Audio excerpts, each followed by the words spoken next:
Am I live?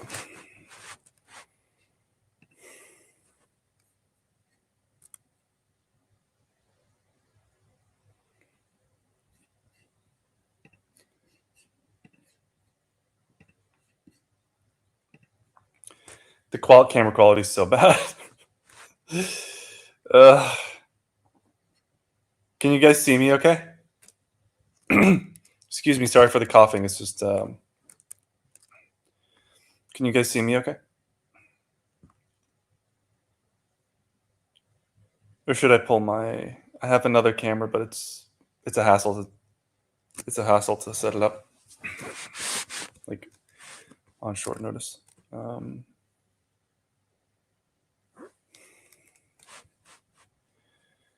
All right. Am I live on Twitter? Yes. Okay. I will post the white paper in the chat now.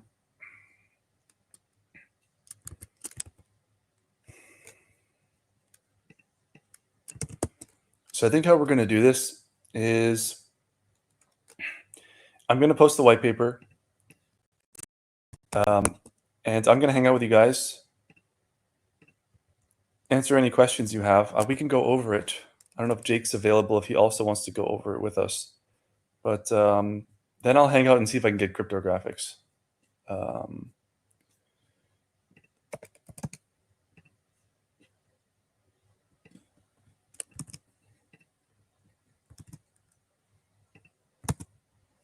Just double check that this works. Docs is working. It's up. Cool.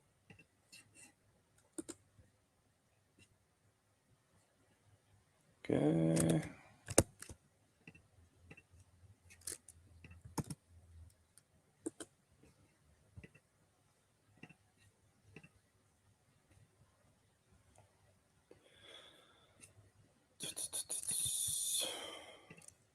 Cool.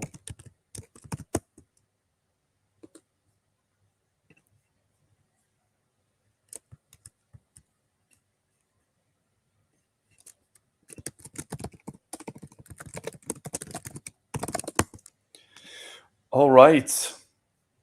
You can share my screen. See.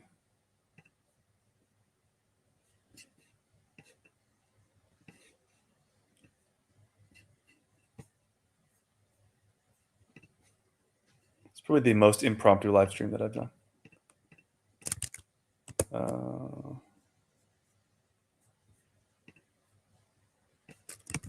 You present it.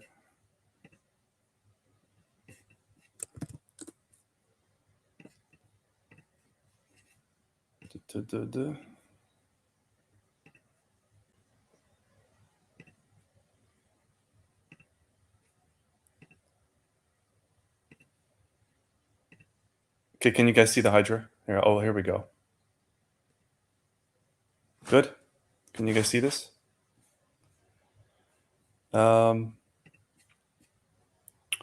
So, guys, I think you're all kind of aware already what Hydra is. Shouldn't be too much of a surprise. But effectively, just to recap, I was talking to Jake about other things we could build to increase the burning of Titan X, and something big that uses the Dragon X Vault. So we got to talking, and we decided that it would be best to modify Hyper to basically get it to be optimized for being put on top of Dragon X. It's I really feel like this is going to be a killer app for the ecosystem, because it has all the benefits of Hyper, but it uses Liquid Titan and so much more. So we get more adoption. We get so much burning. There's so much Titan X burning. There's so much Dragon X burning. It's going to be absolutely sick. So let me just think through how I want to present this. I guess we can just go through the details of the protocol based on what I've written here. So it's a mining protocol. Max length for mining is 88 days. The The cool thing about Hydra, and this is what distinguishes it from Hyper, are these points. It's paired with Dragon X, as you guys know. And the value in that is that you don't need to have all these early adopter bonuses and other bonuses to incentivize people to come in, because the mining ROI will be high without those, as long as Dragon X is appreciating, which is not a guarantee, but it has been on a tear. The liquidity is still very low. The number of users is still very low compared to what it could be. So I think we're still on the upward trend of the adoption. Going into a bull market, everything's looking really good. So I think from a perspective of mining ROI, you're going to get a lot out of pairing with Dragon X, because you don't actually need to provide all those bonuses up front, right? You just need a Dragon X to pump, and the Hydra price will pump as well. So that's one of the primary benefits. And other products have woken up to this fact, right? We have Baby Dragon X. So I actually designed that one and built it. Some other projects are coming out that are also going to bond to Dragon X, because they recognize that this is our. Oh yeah, Jake, you can come on. No, you're good, man. Come on right now. You can look like Wolverine. I'll show you I'll actually share you the invite link. You can stream to your YouTube channel too, Jake.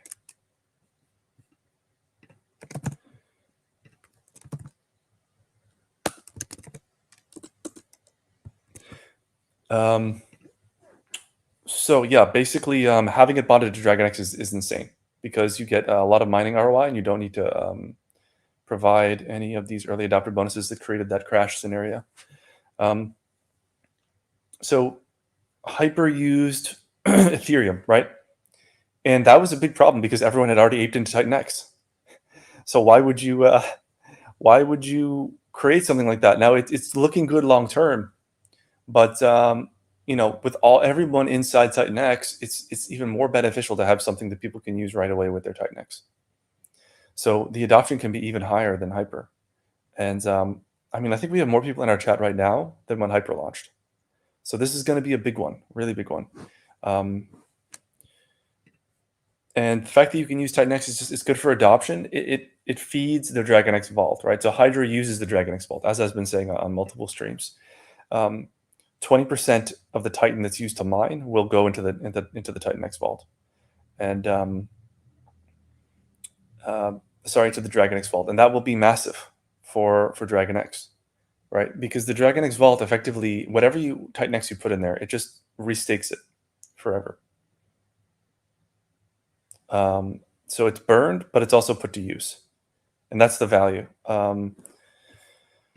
So yeah, you have the Dragon X vault, which is being used to burn Titan X, and it's going to juice up the Dragon X rewards.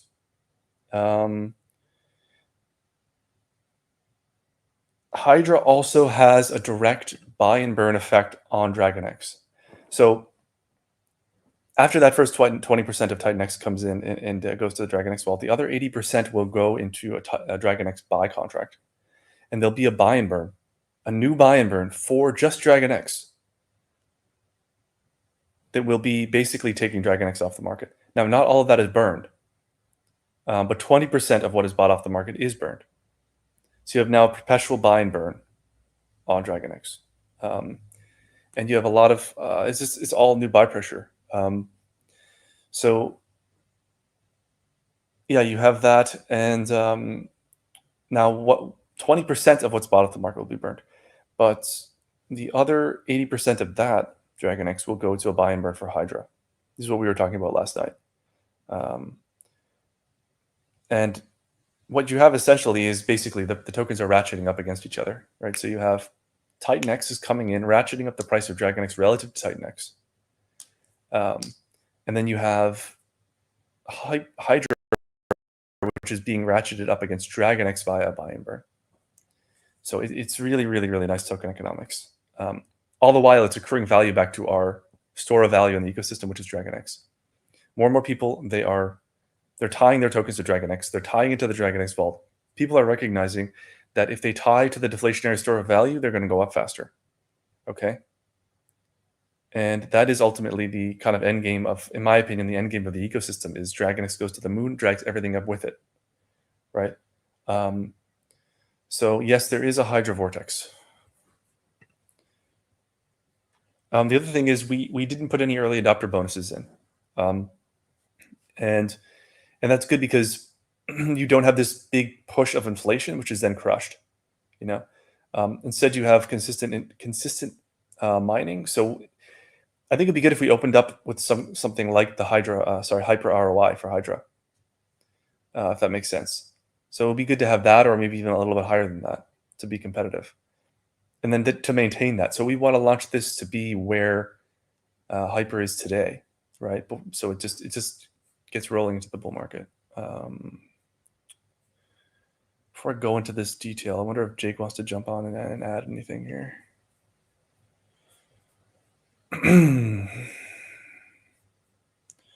Now people are buying. Guys, what happened to our dip? Come on, it was going so well. We actually attempted a dip. I was so proud of you guys. You actually almost dipped. You tried to be normal. You tried so hard to be normal and dip a little bit, but now looks like it's going up again. I want one good dip out of you guys, please.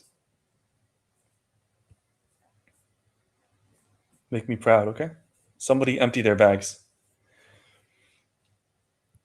So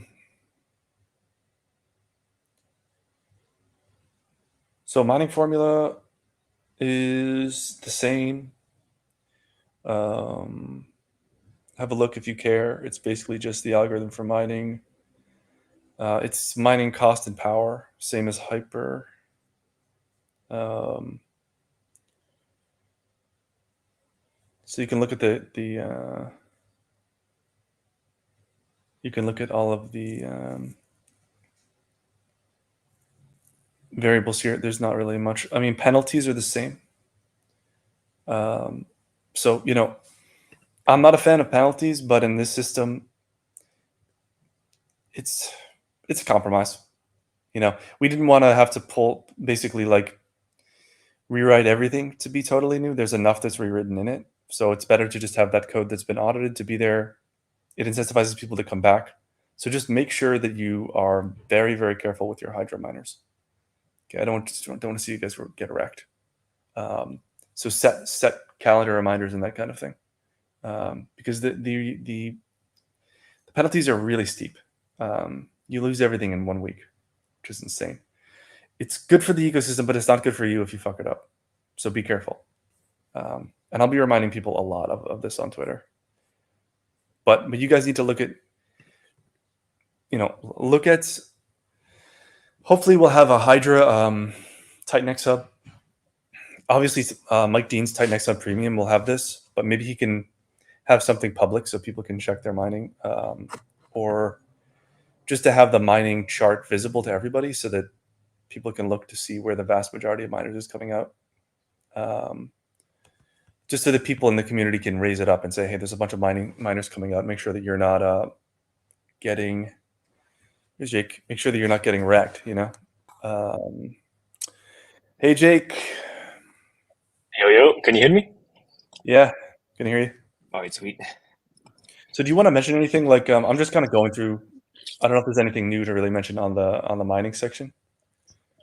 Now, the mining is very similar to Hyper. The main difference being you use Liquid TitanX instead of Ethereum, and the Liquid TitanX goes through two routes. The TitanX buys DragonX, burns 20% of it, and then buys Hydra, burns all of the Hydra buys. There's no staking, and 20% of the TitanX gets sent to the DragonX vault, which then feeds more Ethereum into TitanX itself. Yep. Yeah, so this is here it is, this laid out. As we said before, just kind of distributing it. It's awesome that we're using the DragonX vault. Like, this is fantastic. This is the first app I think that's using it, even though we have like a bunch of other apps that are coming for it. So it's going to be really good for the ecosystem. I'm super excited. I'm also streaming to my stuff now. Sweet. Your background, this is the social banner for the link. Oh, sick. Here, let me it's cut off a little bit. Wait, let me. Yes. Now people were telling me very obvious on Twitter. People DMing me were like, "Yo, make sure you have that marketing banner for Twitter and stuff." So, Yeah, it works wonders. Like when it comes to conversion rate, especially because this is like high contrasted, so it's like normal colors but yeah. high contrast done in Canva and stuff. So it's very clickable. It's good. Nice. Canva's my best friend.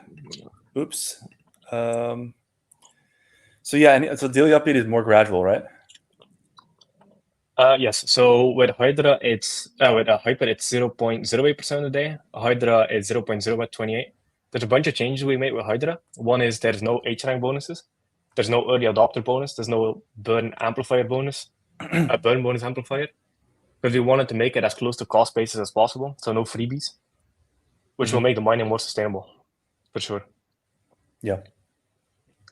Now it's going to be awesome, and I was saying that it would be cool if we can kind of start where Hyper is right now, in a sense, where you have people sustainably mining on it.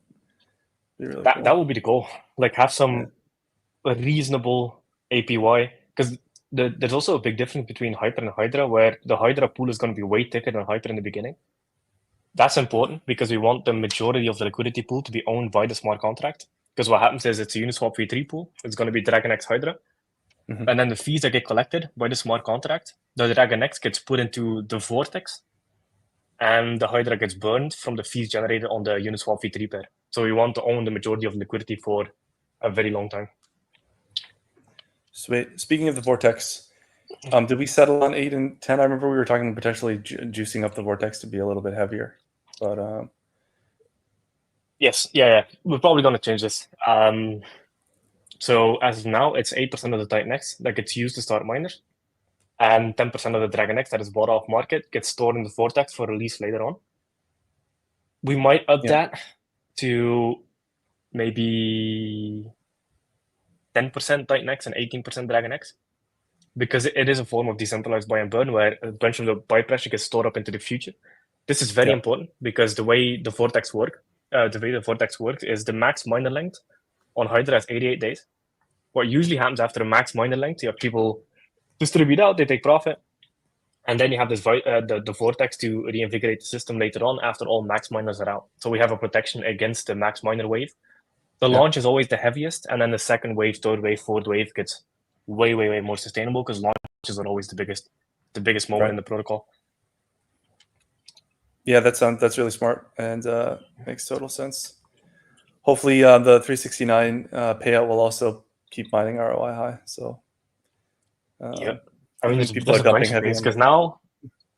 So another big difference between Hyper and Hydra is so Hyper has Titan-X in the middle. So Ethereum comes into Hyper, all of the Ethereum buys Titan-X, burns 20% of it, then goes on to buy Hyper. Titan-X is currently still inflationary. So the effect on the double buy is going to be way bigger on Hydra because DragonX is a capped supply asset. So it's way easier to protect price because once people are out, they're out. And so DragonX is currently hyper deflationary because of the staking payouts from Titan-X. But this adds another level of deflation to it, where 20% of the buy pressure that comes in burns DragonX, making it hyper deflationary regardless of the staking payouts. So the price performance is probably going to be obviously not financial advice, but way more stable than Titan-X. And then the crazy part starts when Titan-X goes hyper deflationary, and then you have a bunch of hyper deflationary stuff paired with a hyper deflationary asset. That's when it gets really fun. It's insane. It's so insane. Yeah, we're all waiting for that lever to kick off, but that's gonna send everything up. We're so close, so close. Yeah. Love it. Okay, let's see what else we got here in the white paper. Yeah, guys. I mean, we're constantly working on going on live stream stuff. So if there's a few things that need to be changed, just bear with us. Like there might be some things that could be cleaned up or removed. Proof of burn. Yeah, this is pretty much the same, right? We just are leaving that option back in the protocol. Yeah, correct. So Titan-X, Hyper, and Hydra all have the proof of burn functions. We're using them for X28. So what the burn functions essentially allow you to do is it allows you to burn miners that exist, that are active. It allows you to burn stakes, and it allows you to burn liquid. 100% burn. Now the protocol is built a little bit different, where they receive Titan-X, burn a percentage of it. That's different. They don't use the burn functions. But there are going to be protocols in the future that will use fully utilize the burn functions. So Hydra also has that, where miner stakes and liquid can be burned, which could be used for protocols in the future. So it's the same stuff from Titan-X. Yeah, that's sick. So So you're thinking about potentially supporting Hyper and or Hydra for X28 as well? That's going to be too confusing for the user Okay. user experience thing. But Yeah. maybe future protocol. There's a bunch of Yeah. ways you can do it that is actually really good. Yeah, I'm looking forward to people building on Hydra. Like, it's a huge lever for Dragon X and Titan X. So if we can get some burning on Hydra or by pressure, it'd be amazing. We will support it in farms, obviously. So that is one good thing. That's a big one. Yeah, that's a big one. Especially if farms come out when miner ROI is more stable. It solidifies the mining ROI, which is incredible. Yeah, Titan Farms has not been talked about publicly yet, but it's fucking sick. Like, it's sick. Titan Farms is So amazing. many features in there, right? I mean, that conversation was crazy. Just you could do so many things with it. It's like a full-time job just to manage that thing, just to handle all the different ways to The tinker magic with it. hand. Yeah. Early claim miners. So early claim. Some people were saying this should be more dire. Is this the same claim penalties as Hyper? Claim. So Yeah. the way the early claim works is so if you have Hyperminer active now, you can click the early claim button. The early claim button becomes available after 3 days of maturity. So if you start let's say a 30-day miner or an 88-day miner, after 3 days, that button becomes available. It shows you the calculations on the UI. It shows you ROI. So that's based on the cost that it took to start it, the cost that it takes to end it, and the penalty applied to the Hydra you'll get at the end. And it shows you the calculation on the UI. So you don't need to do the numbers yourself. But the early claim, because I remember you talking about this, you mentioned the sentence of capitulation is better than deferred selling. Yeah. And that stuck with me. It was like an echo in my head, constantly bouncing around. And that's why this early claim features came in. So it allows people to claim their miners. So let's say, for example, you start a miner with 10 billion Titan X. It costs you 50% of the start cost to end it. So that's 5 billion Titan X. That's regardless. It's 50% of the start cost to end it. The Titan X that is paid for the early claim protocol fee goes towards exactly the same way as it does for miners. So it gets 20% Dragon X full by Dragon X, burn 20% by Hydra. So it's extra. You can call it external, but it's internal. Yeah, so you pay 50% to have the ability to early end, and then you pay a penalty based on maturity. So the way the penalty gets calculated is, so it says it here. Yeah, you incur a penalty based on percentage matured, and the minimum penalty is 50%. So when you start your miner, it's obviously 0% matured, and then you go 1% matured, 2% matured, 3% matured. Once you're at 5% matured, for example, you incur a 95% penalty on the Hydra you get at the end of your miner. So the penalty goes down until it's 50% minimum. Now, this makes sense if the mining ROI is extremely high. So people are just going to capitulate into early claim miners, which feeds the protocol, and they can compound faster. So it is a very advanced feature, as you can see at the bottom. So don't click it if you don't know what you're doing, but it shows you the ROI. If you want to compound faster, you can do it. While doing that, you're supporting the ecosystem. You get the benefit of you get to claim the ROI earlier, you get to compound faster than other users, and in the meantime, you're feeding the ecosystem. That's sick. Yeah, it's really smart to have people have to pay that early end cost, which it mitigates some of the effects of that. Yeah. So it's been amazing on Hyper because it shows up on the stats page under penalties, and the same is going to be for Hydra.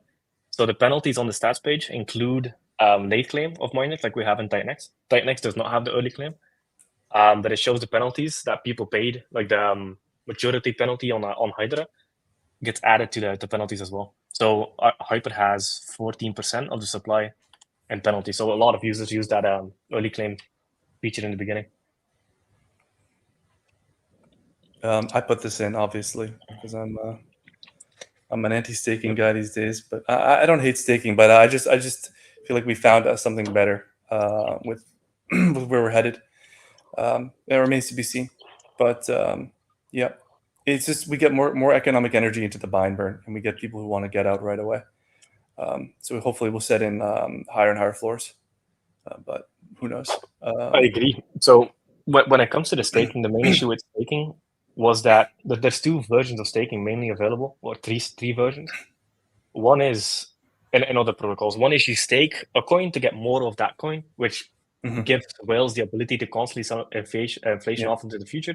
So if you have a whale that owns 5% of the supply and they get 10% a year, they can basically dump 0.5% of the total supply per year on the market, which suppresses the price.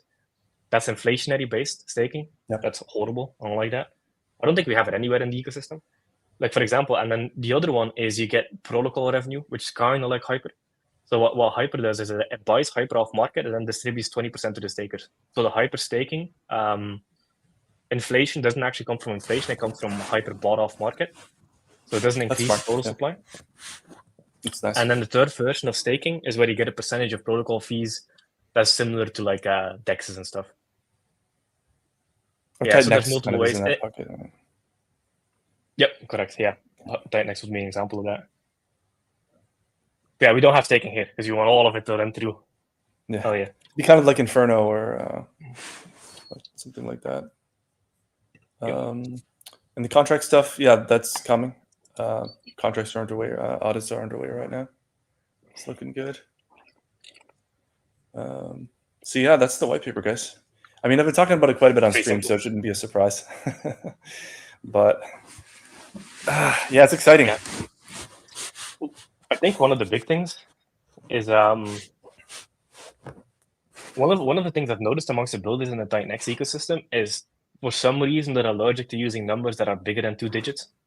It's like 3% here, 2% here, 4% here, while we're doing 20%, 30%, 40%, etc. Like, for example, TitanX that goes into Hydra, 20% goes to the DragonX vault, not 3 or 4%. 20% of DragonX bought off market gets burned. Because there is a diminishing return when it comes to buy and burns, because at the end of the day, buy and burns can get dumped into. So if you have a 70% buy and burn and 90% buy and burn, the difference on price is negligible. Like it's practically zero because it gets dumped into anyway by arbitrages or whatever. So I'm actually proponent of using bigger percentages because it increases the hyperinflationary nature of the center of the ecosystem, which is TitanX, which then increases everything going off to the future. Because you can arbitrage down burn supply. You can arbitrage down a buy and burn, but you can't arbitrage down a deflationary supply. So I'm actually a bigger fan of the bigger percentages. Yeah, it's a huge amount going into the DragonX vault. It's really, really good. Like it's some other protocols are putting a little bit in, like you're saying, but just having that much really establishes DragonX in the pool. It's going to be amazing for the whole ecosystem. Yep. For the people that don't understand how the DragonX vault works, because like 50-50, 50% of people know, 50% don't. Mm-hmm. So the TitanX that goes into the DragonX vault gets max staked. At the end of the stake, it gets restaked, so it's forever locked off market, essentially the same as a burn. But then the Ethereum payouts that it gets from the staking pool from TitanX, they takes the Ethereum, buys TitanX, half of that TitanX that it buys. So let's say it has the ability to buy 100 billion TitanX. 50 billion of that TitanX gets locked up in max stake, so it increases the staking flywheel. So it increases more, it gets more Ethereum payouts as it goes off into the future. And the other 50% gets used to buy and burn DragonX. So it's a perpetual flywheel that only gets bigger and bigger and bigger over time. So it's actually better than burning. And you will see the first effects of that on, the big effect of that on day 369. And then if TitanX mining gets profitable again, that will just get bigger and bigger and bigger and bigger over time. To the point where TitanX will basically just be 100% buy and burn. Yeah, it's nuts. It's I'm really looking forward to TitanX mining returning. I mean, that's going to be so bullish for DragonX when we get mining back. This is more burning on DragonX. Close. We don't even need it now, but I mean, that's what's so cool about where we're headed with build on TitanX, because you don't even need mining to start again on TitanX. There's so much utility and so much additional burning built on top of TitanX now, and will be in the future. It's really sweet. Like you don't even need that mining ROI from TitanX. Well, one of the things I've been thinking about is, so on the TitanX stats page, you have the build on TitanX leaderboard. I'm thinking about how to split it up between DragonX and Hydra. So there's 2 ways we can do it. One, we add all the Hydra numbers to DragonX, because Hydra doesn't have a TitanX LP, and the TitanX goes into staking. Yep. So it does burn 20% of TitanX. Yeah, so we can add it all to DragonX, or add an extra category and then exclude them out. Yeah, we'll have to see how we do that. I mean, in your table, you could just do like DragonX/Hydra. It's probably good enough. Yeah. Or just keep it DragonX, because it is ultimately DragonX. It's taking in the Titan-X and burning it. So Yeah. True. Yeah, we'll probably end up doing that. yeah, I guess Mike Dean's dashboard. I don't know. Does he have Hydra up yet? Titan-X hub. Hydra. Yeah, if we don't have anything burned in there, that's okay. He can leave it on there. It's fine. So yeah, what else? Should we answer some questions? I mean, I think we covered everything. Yeah. I've actually done like some multiple streams where I've kind of described it already. So this is just kind of another release, but I mean, people seem excited. So the Hyper Telegram has 2,550 members. Hydra already has 1,500, and I think the Telegram has only been out for 2 days roughly.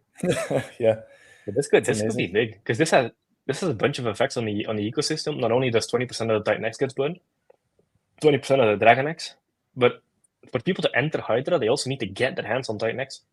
So they'll either have to mine it if mining is profitable, or they'll have to buy it off Uniswap.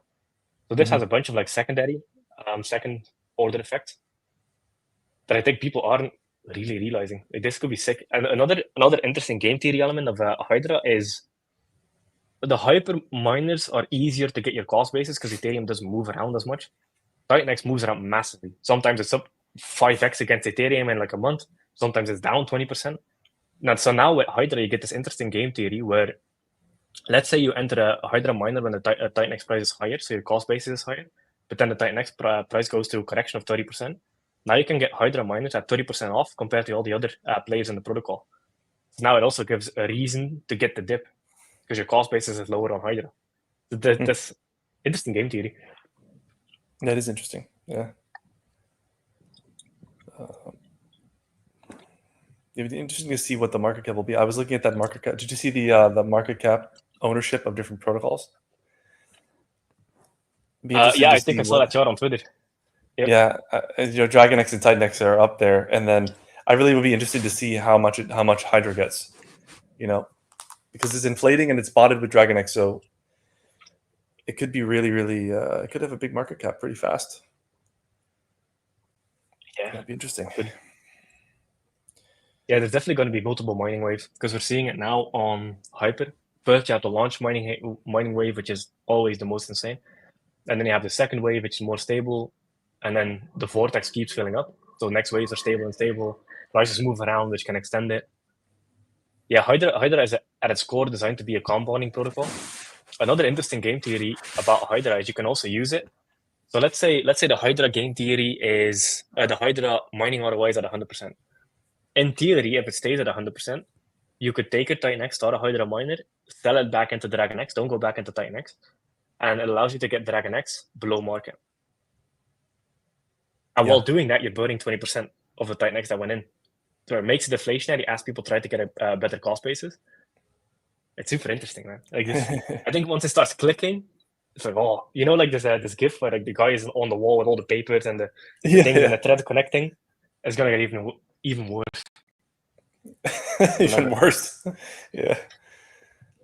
No, it's really interesting because you have Dragon X, which is going to be bought and burned first, which will push the mining ROI up before it even hits, before the bind burn for Hydra even hits. And then Dragon X is also becoming more deflationary. But then you will have some people selling into Dragon X, maybe exiting all the way down into Titan X through Hydra.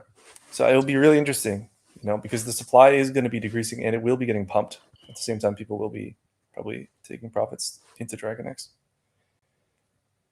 Yep. I guess it's in a perfect world, it would just go into Dragon X and not back into Titan X. Yeah. So we'll see what percentage of people do what. Yeah, I mean that's what I've been saying. Like if you aren't in Dragon X and you want to get in, maybe the best thing to do would be to go through Hydra, because the value of Hydra is being ratcheted up against Dragon X. So it's a good way of entering Dragon X. I agree. I also saw Stray ask a question when it comes to the initial liquidity pool. So currently it's coded for 25 billion Dragon X and 25 billion Hydra, which is roughly, I think, 650% mining ROI. That's what it shows on Hardhat anyway, which is a local fork, so current prices. So around 600% mining ROI. But we might lower that. It depends. It's going to be anywhere between 10 billion Hydra and 10 billion Dragon X and 25 billion Dragon X and 25 billion Hydra. Because we started building it when the Dragon X price was like 5x lower. Yeah. Yeah. No, I think it's good. I think it's actually good if it's higher than Hyper because then you have because right now there's a bunch of people who are playing Hyper, like a bunch of expert people who are playing Hyper, and they're using ETH to do it, right? So if we can get them to buy Titan X and go into Hydra, you know. True. I've also seen people do this like interesting charts of like, okay, take your Ethereum, go into Hyper, sell Hyper to Titan X, take your Titan X, go into Hydra. That's like, damn, okay, interesting. Yeah. That's some pro moves, but it might actually be the play. Like if you want to get into Dragon X, go ETH. You're in ETH. You go ETH, Hyper. Wait, what's the next one? I guess you have to sell down Titan X into Hyper. Titan X. Yeah, Titan X into Hydra. Yep. Hydra to Dragon X. Yeah, but the liquidity pool is going to be thick. Like I think 25 billion Dragon X now it's a good chunk of money. Let's see. That's like 218,000. That's a lot. I remember it being nothing. Yeah. Did you ever consider like a minimum mining period? Like you mean 8 days, 28 days, or what do you mean? Like to start a miner, like what would you mean? I mean as like a general rule of thumb or in the protocol? Yeah, as it like in the protocol. Is there a minimum in the protocol? Yeah, just 1 day. There's no real minimum above that. Like what do you think the effect? Do you think there'll be a positive effect if that was done? I mean, the game theory on shorter term miners is they pay a higher cost basis, much higher cost basis, so they can push down the price while feeding the protocol the exact same. So it's actually really good if mining ROI stays high and people do shorter term miners because their cost base is higher, so they can push down the price, which keeps the mining ROI high. So having a short term miner cycle is actually extremely positive for the ecosystem. So I'm actually a big fan of short miners from a game theory perspective. It's definitely more risky from a user perspective, but sometimes it works. Like on Titan X, it worked wonders, for the people that did it. Yeah. That's 600, 700% we're thinking for the max mining length, right? Correct. Yeah. So that would be. Maybe I still have it here. Nah, I don't have the contracts deployed. But yeah, it will go down. I think at 600% mining ROI, I think like 10-day miners are profitable, 5-day miners. Kind of impact you see when an app is built. Yeah, that'll be interesting. I think Volt is going to build on Hydra. So they're going to have whatever they're building on now, and they're also going to have a Hydra support. I think that's awesome. Like I would love to see that be something that people build on because that's a huge lever, as I was saying before, like for burning Titan X and Dragon X. It is, and in theory, Hydra should also follow Titan X price action because the cost basis is in Titan X. So by building on Hydra, you're kind of following the Titan X price action. Because if Titan X goes up 10x, the mining cost goes up 10x on Hydra, which increases the floor. Yeah. Yeah, which Hyper doesn't have because the cost basis is based in E. So Hydra is more how do you say it? More applicable to build on than Hyper. If you want to track Titan X. When you sell down Hyper to recompound, you're going back into ETH or back into Titan X? Yep, back into ETH. Back into ETH. Yeah.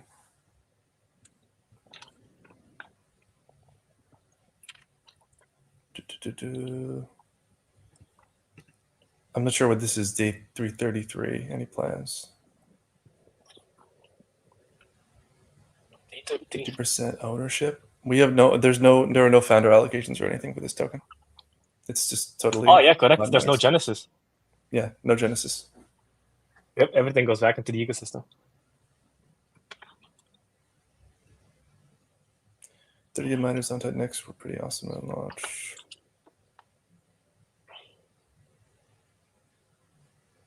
Trent says, any idea why slippage is so high right now to swap Titan X for Dragon X? I've tried smaller, and you have to make sure you're going through the right cool, but TitanX DragonX is pretty tight. It's pretty thick. It depends on what amount.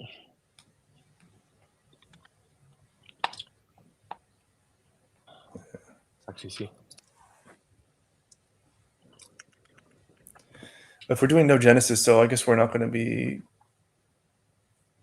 There's no real need to create another pair for Hydra, right? Like it's just focused entirely on that one compounding pair. So there's no reason to have like extra inflation for that. True. I mean, there is game theory. If there is built on Hydra protocols, you can use it to thicken the buy side liquidity of that Hydra pair. Yeah. You would be introducing inflation in that case, though, right? You did that. If it is within sellable range, yeah. If you do full range, it's very hard to get all of it out the liquidity pool. You might be able to get 5%. Yeah. Yeah, because if you do well, full range, it has to go down 99% to get most of it out. Yeah. Yeah, I mean, there's no reward. Like, there's no reward for any devs or anyone deploying this protocol.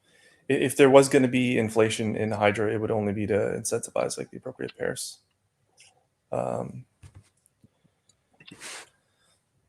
Keys and contracts. I'm not sure what you mean about that. I don't know, Jake. Do you see any value in L1 being built? I remember I was teasing this idea to you before. I was like, man, when gas fees gets high, let's do like some kind of side chain or something. Yeah. That's a good question.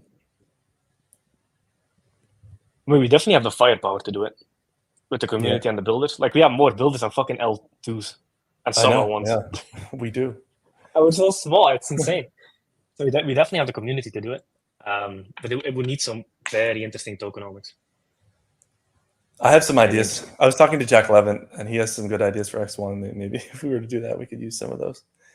But what I like about Titan X is that it's like a mining platform already, right? So it's like that can be your like consensus kind of in a way, right? Like, and then you use that to exchange for a network token. So like you burn Titan X to get a network token, but if you want to get into the network and get tokens, you have to either buy on market or mine Titan X. So that's like the hook. Interesting. Yeah, it could be. Yeah, cool. I mean, yeah, because there are a bunch of improvements to be made when it comes to actual chains. Because most chains, they have centralized sequencers, meaning they can just turn off the chain whenever the hell they want, which sucks. And yeah, then another issue with L1s is they have a token, but the token doesn't have actual value outside of governance, so that people don't need to use the token as the gas fee on the network. So it's just kind of there for value extraction, basically, and for VCs to dump on the community. There's no reason for those L2 tokens to exist. Maybe. Yeah, I mean, it would need to be. I mean, maybe when the gas fees get higher, right? Like, let's get to 50,000 users and something like that, and then probably gas will be crazy, and then you could do something like that. I don't know. Yeah, could be the next step. Who knows? I feel like then you would definitely need an.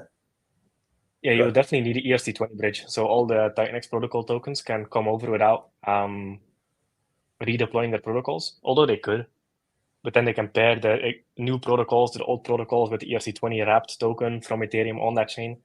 That's a very interesting game theory that can be done. You could have like cross chain farm. Like you come over, you farm your pairs from ETH to. We already have the most hardcore farming platform ever devised. So. That's a good point. Yeah, let's see. What else we got? Yeah, the DragonX dip was absolutely canceled. Guys, I'm really disappointed. I expected somebody to dump. We were trending down, but no. You guys love to just go up forever. I mean, it is kind of, because I was listening to your stream yesterday with Marco, and Marco was like, "I'm afraid to sell my DragonX because I know I'll never get it back." Yeah, and I'm like, "We're thinking the same way." I'm like, "Nah, this is one you're not getting it." Yeah, that's the whale. I mean, the whales are real veterans in DragonX. That's one awesome thing about DragonX. It's like, I love starting small, man. Like, it's a different ethos, but we're just getting such high quality users producing so much volume, so much trading activity, so much buy pressure from just a few hundred people. It's amazing. Like, I'd rather like just grow like this with so many good users. I mean, you bring up a good point. Like when you look at the Dragon X holder, it's only 2,386 people. That's nothing. That's zero. Yeah. That's crazy because Titan X itself has 13,000, and some meme coins have like 150,000 users. I know. Like, we have the same market cap as Daddy Token, and we have 2,000 users. And like you can actually. I was thinking about that the other day. Yeah, I was thinking about that the other day. Like, literally, the most famous guy on the internet can't even surpass us. Just some fucking nerds. I know. It's insane. That just shows you how crypto likes crypto native people, man. You have to think crypto to make it in crypto. We have a competitive advantage because we actually understand the industry. If you go to you're looking at 500 buyers doing 3.2 million in buy pressure today. No, 484K in buy pressure today. You use DEX tools? This is a Morales money. Let me share it. Oh, interesting. I always use DEX Screener. Yeah, on DEX Screener it shows 303K volume with 132 makers. But maybe Morales adds up like all the pools. Could also be. Probably something like that. You see that? Yeah, now that makes sense. Yeah, Morales adds up all the pairs for the volume. Yeah, I mean, I see 3.2 mil buy, so total aggregate buy pressure is 484. So it's actually 3.2 mil in buy pressure 3.2 mil in buys, 484 in buy pressure. From That's interesting. I might start using that. People. Isn't that nuts? Nice. Though that's like not a lot of people. Yeah, that's nothing. Let's see what else I got in here.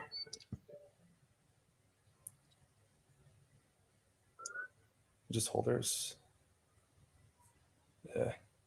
Mackenzie also asked, is September still a possibility for launch? Oh, hell yeah. Hell yeah. We got the results for the first audit back today. And there's no critical issues whatsoever. There's just one thing with the initial pool creation, but we know that. That's not even an issue. It just has to be done. And then that's it. Other than that, it's just informational. Because the code is already 5 times audited. Because Hyper was based on the Titan X code, which was triple audited with some minor tweaks. 90% of the code was the same. Then Hyper was double audited. And Hydra is a variation of Hyper with different pools and different parameters. So this will be essentially 6 times audited code for 90% of it. And the auditor that we're using is really good. So usually if he doesn't find anything, like, it's very hard to break it. Yeah, what is that? What is the code diff? Like, how many lines? It can't be a lot, right? I would say 90% the same, because it's mainly removals. We removed a bunch of stuff from Hyper, like all the bonuses and stuff. And then other than that, it's different pools and different mining costs because it's based in Titan X. Yeah, so I would say 90% the same code. And the differences are mainly just removed functions and removed calculations. Mm-hmm.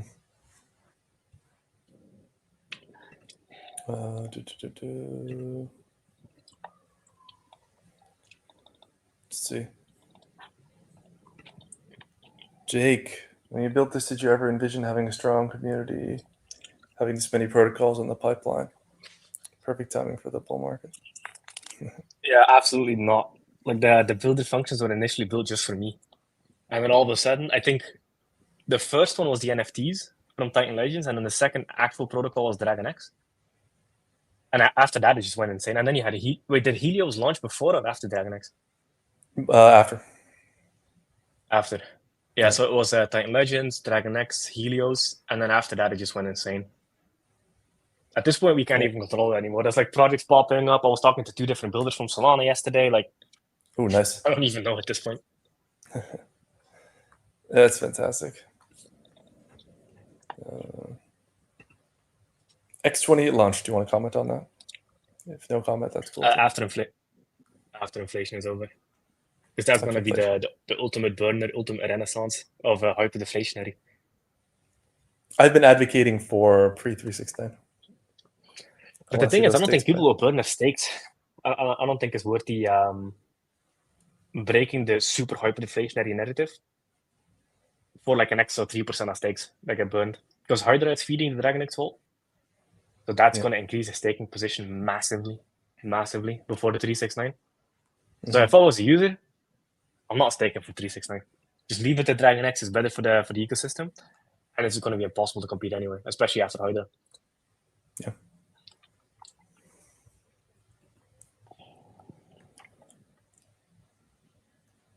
Oh yeah, I know. People are going after it. Oh man, I'm actually surprised we haven't had at least one whale like just dump with a vengeance. It's really impressive. Right? Oh, I'm just so traumatized from goddamn. Hex, man. Like it took 20,000 Yeah, users for Hex to do its first 10x. You believe that?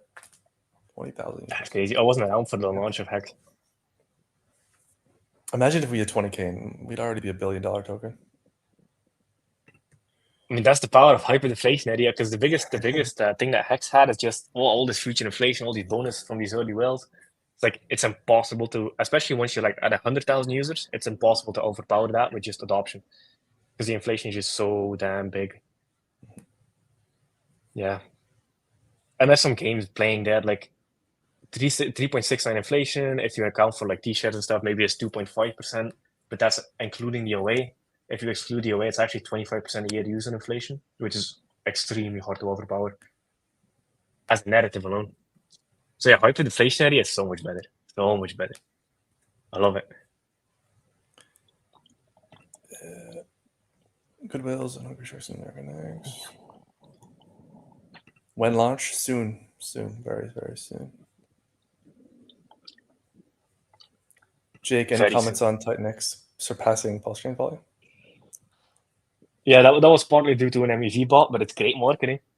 Oh yeah, we did 2 days straight. I think 3 days straight now. I just compare where they're Yeah, at. it's gonna be. That's all I'll say.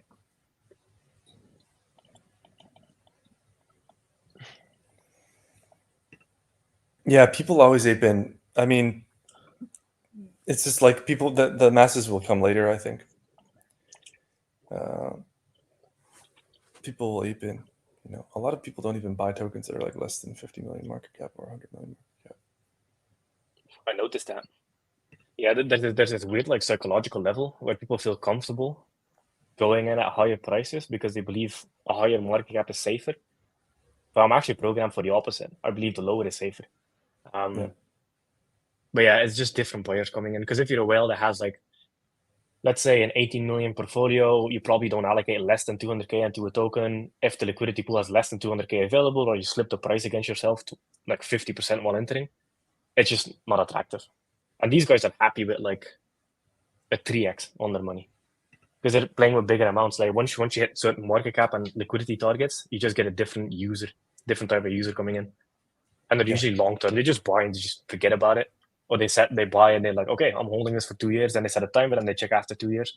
They're just different people. The short term people are usually smaller players. You don't really see whales going in and out. Someone asked about a second audit. I don't know if we necessarily need one because we can assess. We need to have a meeting and assess whether we think we should do one based on the results of the last audit. Yeah. My rule for multiple audits is if it's a brand new code base like X28, we're getting 2 audits minimum.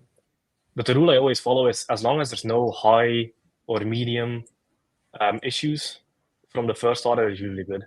But if you do a first audit and you find 3 like critical or high vulnerabilities or medium vulnerabilities, then it's really good to do a second. Yeah, but this code base is very well audited. Like, not worried about it.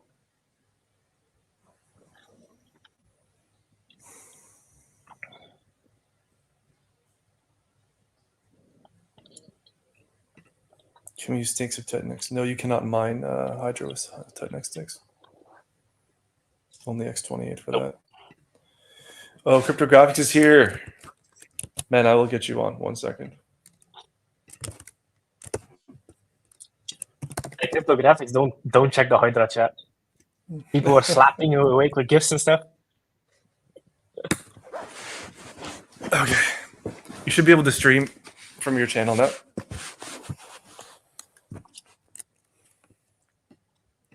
Crazy. It's just the Whitepaper reveal. It's popping off in here. 1,000 views. Right? Oh, the Telegram chat was amazing, getting up to 1,500. It felt like the high school group chat vibe. You remember like MSN where you can nudge people and buzz people? It reminded me of It's that. getting a real degen. I loved it.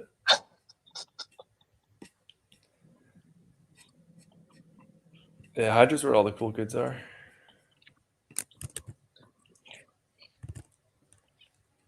And there's so much stuff coming up. Yeah, we have X28, Volt, Flux, Element 280, Element 280, Hydra, Aviator X, Aviator Hydra. X. I'm aware of a couple others, but I don't want to mention until we know. Titan Farms, obviously. Titan Farms. Ouroboros, also. Jesus Christ. Good. I know.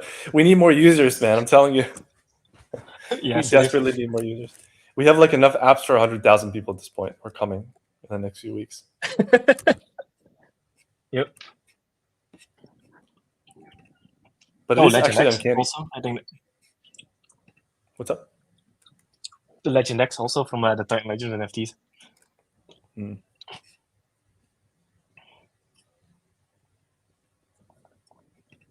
Kevin Lightup says, thank you too for all your hard work. Yeah, sure, man. Jake's the coder. I'm just the pretty face, as we say. You inspired the beard. For some reason, Yes. my beard makes me like banana face. My beard is like, Me nah, too. I'm growing like this. Me too. Yeah, it's a little bit banana. It's okay. It looks great, man. You have a sick warrior beard now. Welcome to the club of men.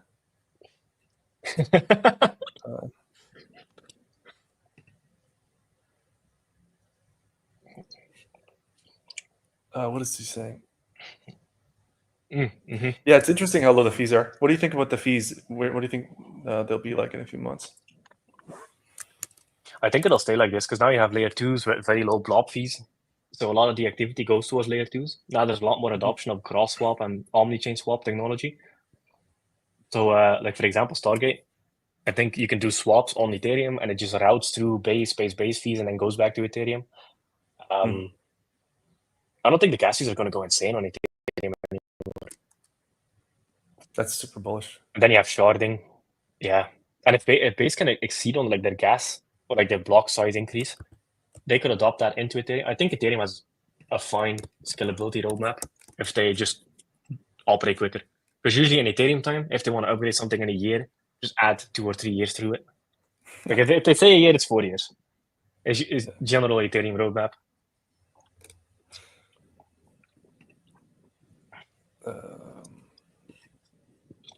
But so far, it's been good. Like claiming miners $3, starting miners $2, $3. It's just kind of like any financial transaction ever, but like financial style products. So I think it's fine at this point. Yeah, Ahmed says we're so fucking early. Yeah, we are early, man. It's actually like we're not just early, but we're doing things that no one else is doing right now. Like we have the green candles. We have the most excited community. People are going crazy on Twitter. Like we're building the coolest shit. Our stuff's super secure. Like it's just, we're doing some stuff that no one else is doing. You know, I feel like this is really becoming the home of DeFi this cycle. It's really awesome. I agree. We even have borrowing and lending coming. Yeah. Sick. Titan Yeah, we Farms might should be fun. forced to build an L1. Maybe like years from now. This is what you want. I mean, what you want is like, I mean, Zen got a lot of users, but then the price just collapses. But you know, we're doing the opposite. Like we're doing the hard work of building the protocols first, making them really solid, really secure, building some diehard users. So if you wanted to do a chain, I mean, I think that's a better base to go off of. I agree. I've seen the playbook work out well for because there's a bunch of chains that were built with a community first, and then they started building a chain later. And the community is nowhere near the dedication of the Titan community, and nowhere near the marketing of the Titan community. Yeah, it's just a steep learning curve. Yeah. But yeah, I'm open to it. Cool.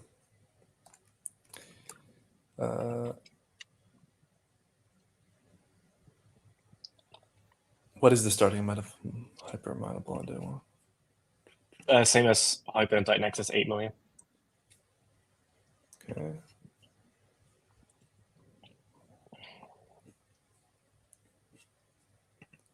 Feels like you mean like a few months ago? Like it's almost a year, I guess, right? Wow, it's been a year 10 almost. months, 11 days. Jesus. Crazy, right? This has been a crazy first year. It has. Man, there's so much stuff I want to say, but you just can't say as a founder. You know? So I'm like, okay, how can I do it philosophically? Yeah, I mean, I tend to err on the side of. I mean, I never give financial advice, but I'm talking about the price a lot in my tweets. It's just fun. Like I can't help myself. I mean, Richard did the same thing, you know, like $1 million hacks and all this stuff. It's too much fun not to talk about the chart, man. But that was insane. I remember that like blue line. I was like, dude, I want whatever the hell he's smoking. Jesus Christ.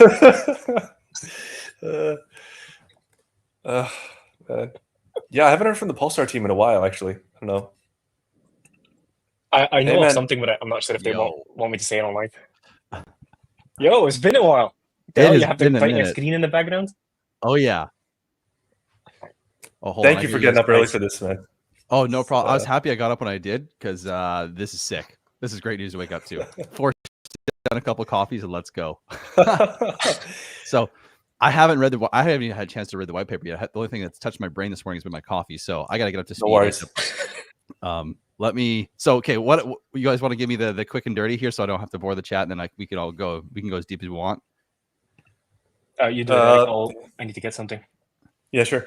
Yeah, so I mean, we're building off Hyper, right? So it's but rather than using Ethereum, we're using Titan X miners as mining. Right.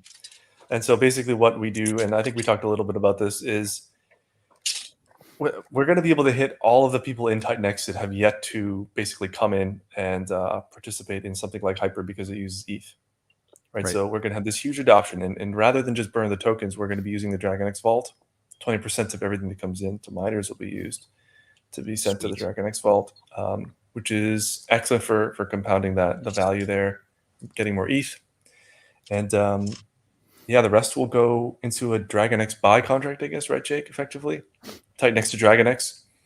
So you're going to have this new, basically like V1 buy and burn for Dragon X, or V3 buy and burn for Dragon X, if you consider the 369 and 888 payout. That's actually so sick. Man, I literally just released a video on my channel this morning talking about where the buy and burn was at and talking about what Hydra was going to do. And this is so sick that everyone can actually see what I was just referring to in this video I released this morning. Because like there's so much in the buy and burn already. And if this thing actually cooks at all, like does well at all, the amount of ETH that's going to be in this whole system is going to be like nuts. And then it's just this compounding flywheel effect. I hope people understand this. Like Hydra has the potential to kickstart such a massive chain reaction with all these systems that are already there that are kind of entangled. Like, man, so exciting. Yeah, it's sick. It's so sick. It really is. So what's the okay, you've got 20% going to 20% of the Titan X going to the Dragon X Vault. I saw from Jake your post there's two of them. So there's a Vortex, obviously, right? For day 8 it's 98, right? Every 98 days. And it starts the first time this time. Yep. Right? All of it starts the first time. Right. And that's 10 per. No, what is it? Is it 10% of Titan X? 10% of Dragon X? What is it again? So currently it's 8% of Titan X that goes into miners and 10% of Dragon X bought on market. But we're thinking about increasing that to 10% of Titan X from miners and 18% of Dragon X bought off market. Because the Vortex is really powerful at protecting the mining ROI after the first max miner phase. Because the max miner phase is 88 days, the Vortex triggers after. That's very, very powerful to kickstart because the hardest part of the system is the launch phase after the first max miner cycle, and after that it's very easy to get stable, very easy. So that's why the Vortex was set up like that. Sweet. No, I love that. By the way, cryptographics, you can stream from your YouTube channel too. I sent the invite link should allow that. So if you wanted to see if you could get a few more on Twitter and YouTube. Yeah, by let doing me. that. You know what? Let me. I want to do this properly on my channel where I have like the thumbnail, get people like ready to rock. I'm gonna do it later today, but I want to have Okay. I don't have my intro and stuff like that. I know I'm funny like that, but I want to do that so everyone's it's like a branded, it's on brand, you know. But Okay. I'll blast this out right now on Twitter, and yeah, of course. But I'll get another one going later today. This is so exciting, man. Okay, so you've got 20% going to the Dragon X vault. You've got 8% of the Dragon X that is being burnt or bought is going to the Vortex. 10%. So you have 30, 40%, 30, 32%, 38%. Sorry. So 38%. That's if I'm getting that math right, is all kind of vault and Vortex related, and then you also have the last 72%. So what's happening there? There is a buy-in. So of the 80% of Dragon X, sorry, of the 80% of Titan X that is not sent to the Dragon X vault, that is used to swap for Dragon X. 20% of the Dragon X that's bought is burned. Sweet. And then the remaining 80% of that Dragon X is used as a buy and burn and goes into the Vortex. How much? And Yeah. so how much No. of the total percent would be being going from Dragon X into Hydra?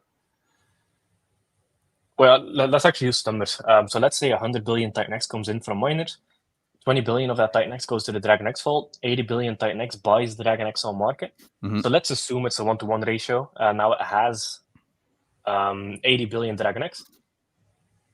16 billion, 20% of that would go to burn. So it would just be burned. And then the remaining Dragon X, which in this case is 18 minus 16, 64, I think. 64 billion Dragon X would buy Hydra via Dragon X Hydra pair and burn Hydra 100%. There's no stake in a Hydra. Right. So this makes Titan X hyperdeflationary, Dragon X hyperdeflationary, and burns Hydra. That's sick. It's massive. It's I said so great. half of the stream is just us being amazed. That's so funny because we made the thing. I think that's when you know you've made something that is in the right direction. When you keep looking at it, you're like, damn.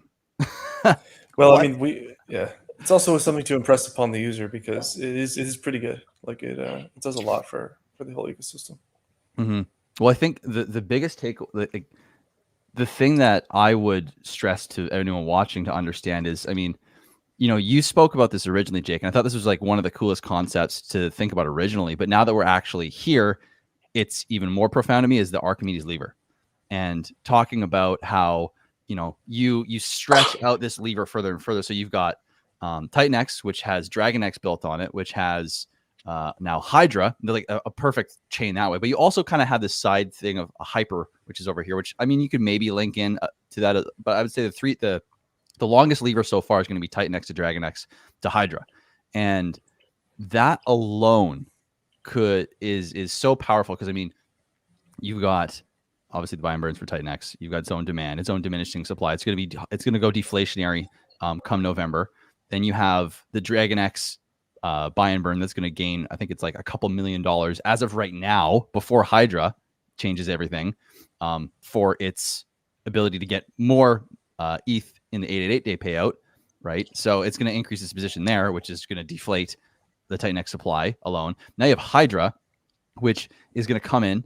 It is going to deflate Dragon X. It's going to increase the value of Dragon X. It is going to put more value into the staking pool. So it's going to get more money or more ETH, from this ETH from the staking pool, which is going to push the price of Titan X up, which is going to push the price of Dragon X up, you know, by bonding by proxy. And then you have Hydra, which is going to be feeding into Titan X or into the demand for Titan X and pushing up the price of the buy and burn of Dragon X. And this chain will go on and on and on. And because of the high level of buy and burn, I think the one thing that's special about this is you're going to have it obviously depends on how the buy and burn set. I think this is the cool part is you can't predict this. So, I mean, it sounds like there's been so much learned. That's why Hydra's the way it is now, that I'd be curious to see how the buy and burn is operated this time around. see supply come up. But that being said, I mean, with the amount the buy and burn has at capacity, it could really, if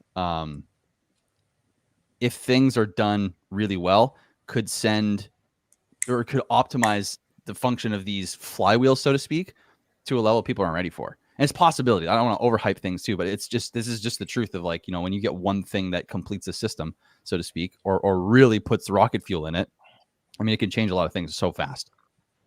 I think we can do more adoption than Hyper. What do you think, Jake? Like, we did 10 million in the first month, 10 million USD, 3,000 ETH. I feel like the sentiment is better than it was when Hyper launched, and the mechanics are more favorable to liquid with Liquid Titan X. I don't even think it's a question, personally. I think it's so different now. And we have 40 mil on the market right now. So I mean, if we can get half of that into Hydra, imagine that. That'll be sick. Yeah. Well, I think the biggest. So I think there was 3 things that turned people off from Hyper.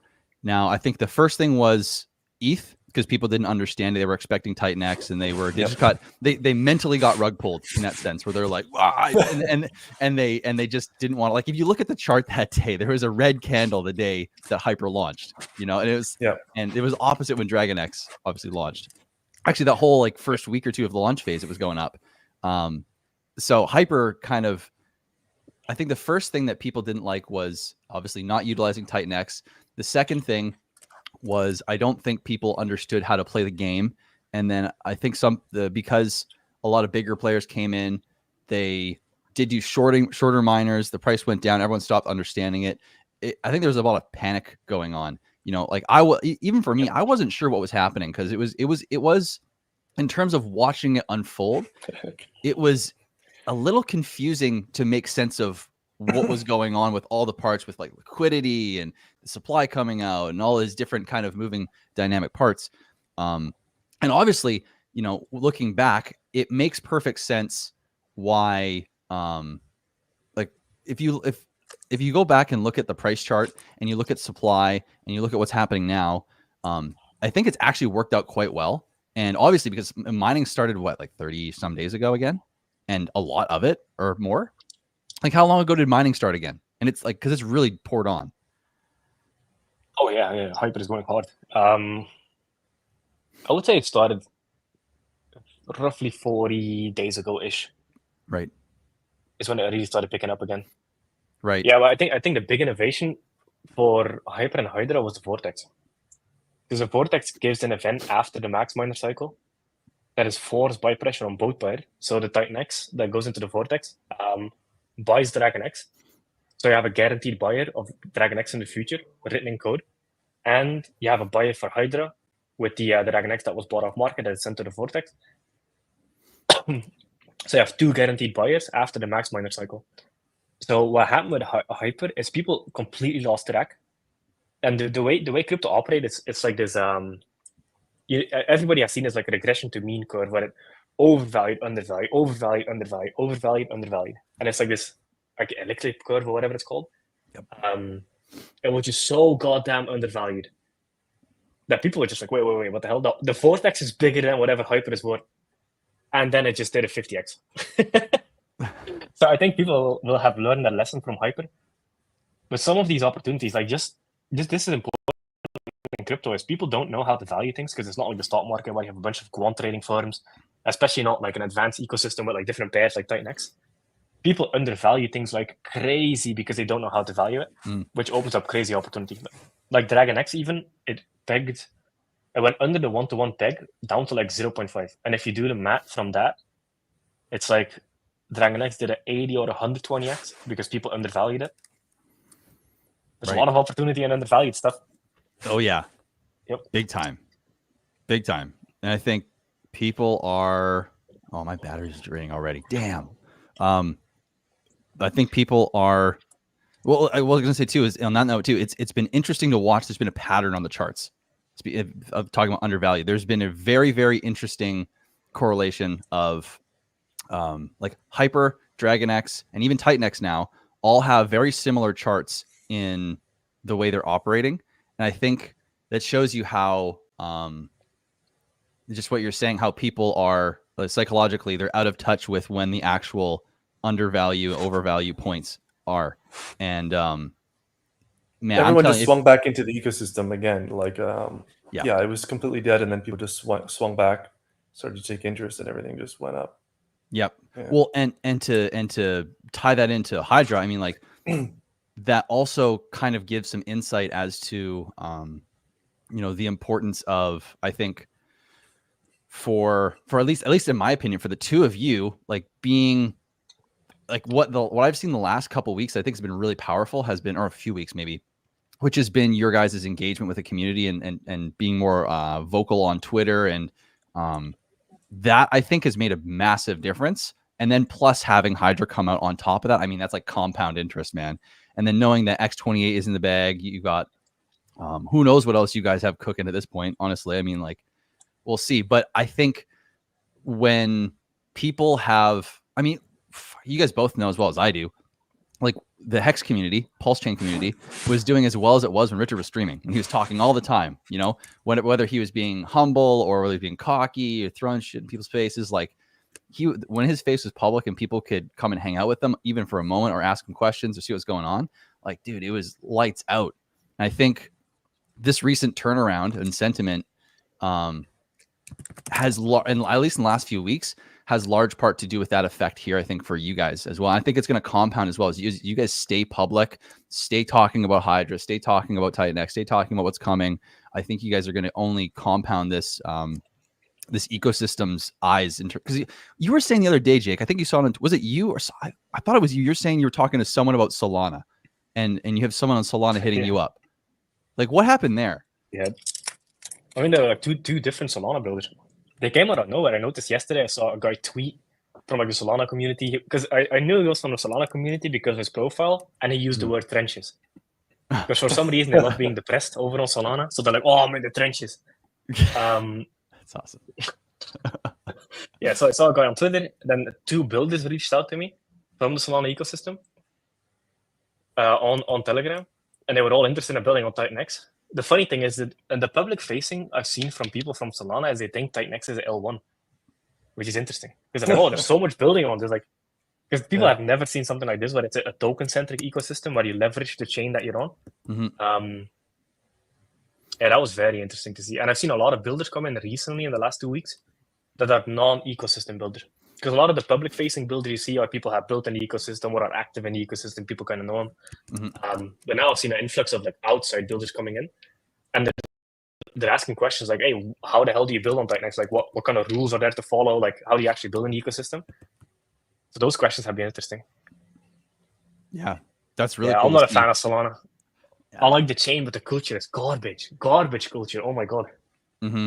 Yeah, you just get glimpses. Ethereum is so much more professional. Oh yeah. Mm-hmm.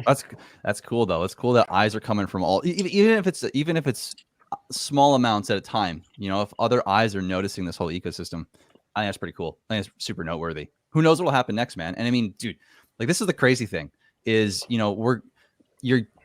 you guys, we all, this whole community, this ecosystem is getting eyes at a phase where we're not even in the midst of when all the eyes are looking at this entire space. Like, getting noticed when no one's looking is a pretty big deal, I think. We're defining the market right now. Sure. Yeah, exactly. If you look at so from day 280, Ethereum went from roughly 2,500 to 2,250. So almost a 33% drop. In that same time period, Titan X went up 541% against Ethereum. That's a 6.4x against Ethereum. We're an altcoin. We're supposed to go down. Like, if that's not a hard signal, I don't know what is. Like, that's insane. And then you have these influencers like, oh yeah, everything in crypto is going down. No altcoin is going up. I'm like, dude. And I know they know it because they're following me. So like, they 100% know we're going up, and they're just ignoring it. And I don't know why. Because this is a fair launched ecosystem. It's not like there's an OA that owns 95% of the supply. Like, it's the community doing this. Mm-hmm. So I don't understand why people are so hesitant to talk about it. It's the lack of being paid cold hard cash, I think, might have something to do with it. That's how these KOLs operate. I mean, I've talked to dozens of big KOLs. What does KOL mean again? I keep hearing this freaking acronym. Key opinion leader.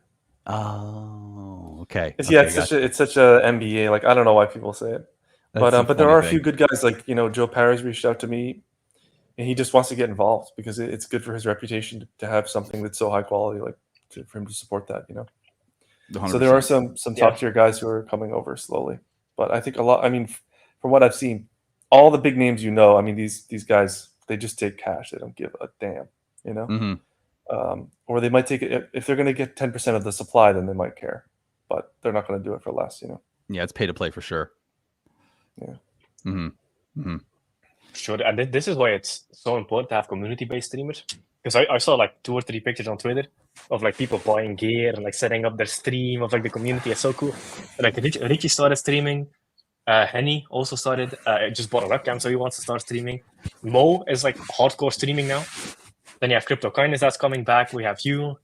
I'm streaming. Eric is streaming. Ali, the Blaze team, Josh, Scott. I think we have close to 20 plus streamers in the ecosystem. Which is crazy. Like that's right. Yeah, respect to Mo. I mean, he's been like just doing tons of videos and being super engaged over this and through the hard parts too. He was always there supporting TitanX. So on the launch day, we're streaming. You guys are welcome to come as well. We can make it into a big party. Nice. I'll probably be stressing out. Yeah. Don't join after a little bit. Yeah. After I've taken a shit, then I'm like, okay, I'm calming down. I'll go on stream. Do you have enough nicotine gum stocked for that day, Jake? Oh yes, I do. I basically own a nicotine shop at this point. When Good. are you gonna graduate to pouches, man? I tried. The thing is, I get a headache from pouches because they're such high dose. I like the 200 gram ones. I just stick with that. That's good. Also, I think in pouches there's also some toxic stuff. So I never really got attracted to pouches. Interesting. Is there an advantage to mining Hydra early? Yeah, because you're getting the supply first. There's always an advantage during launch. But there's no need to ape in. If you know what you're doing, then fine, ape in. But if you don't know what you're doing, there's space. There's plenty of space to think. Because even if you miss the first miner wave, you can join the second miner wave after the Vortex. If you know what you're doing, definitely you feel comfortable with it because you've seen it happen multiple times, different variations, TitanX, Hyper, Helios. But yeah, take your time to learn for sure. Especially the early claim miner. Early claim miners, study it, really, because it shows you the calculations on the UI, so you know whether or not it's a good decision. So you're not left in the dark or whatever. It shows you very clearly, okay, this is what's happening when you click early claim. Shows you the calculations. So yeah, just learn before clicking buttons. Yes, the beards are looking on point, boss man. I agree.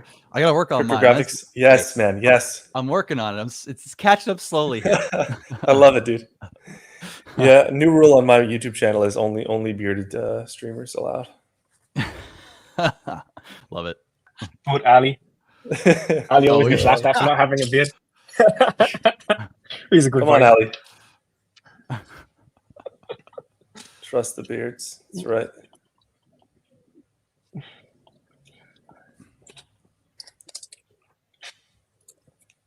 Hydra miners. I guess it's connected to Ethereum through many tokens by DragonX, by TitanX. But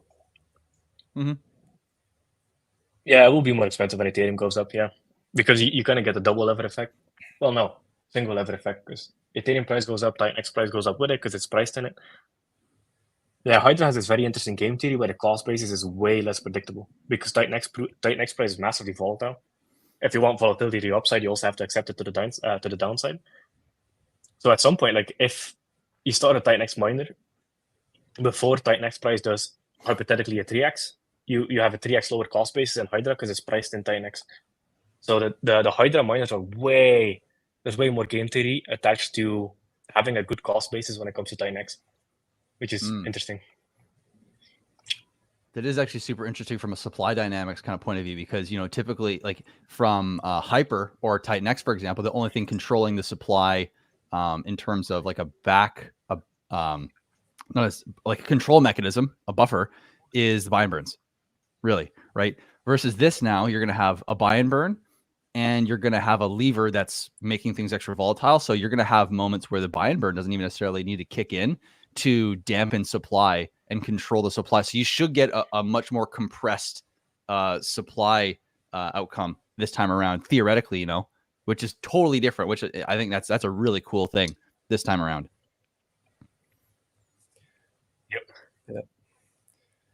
Yeah, I mean the buy and burn for Dragon X affects, you know, you can the buy Dragon X contract will affect the Hydra price, right, without even having the burn happen, which is cool. I mean, the thing, I think the crazy part of this system is the fact that there's a hyperdeflationary thing in the middle, which is Dragon X. Because people hate selling hyperdeflationary stuff. Hate it. Because they know deep down, like, nah, this is probably not stopping. So they're like very hesitant to sell it. And another thing is like, this is just a general community thing. When you do single side liquidity exit positions, if you do want to exit your position, make sure you don't do like $750,000 single liquidity positions. If you have like a $750,000 position, like single side liquidity, like 20, 30K at a time, and slowly like do it over time. Don't put like this massive sell. Because I saw this well with like 150 billion Dragon X. He's just like, bam. And then we ran through it. But usually it's a good idea to just do it in slow chunks. Yeah, but he's out now. He single side liquidity everything. Okay. Which is good. But it's better to just do it in chunks, because otherwise you create this scare factor on the chart. How much did he get? Did he get 1 mil out? Close to. Yeah. Did he sell that? Did he sell Titan X, or did he keep the Titan X? I have tracked his wallet since. Okay. The last thing I saw is he just kept the Titan X. Yeah, but he seems like a good actor. He single side liquidity. He could have murdered the price, but he didn't. And now he's just chilling. Yeah, so I don't think he's much of a risk. Seems like a good actor. Let's see what else we have for comments.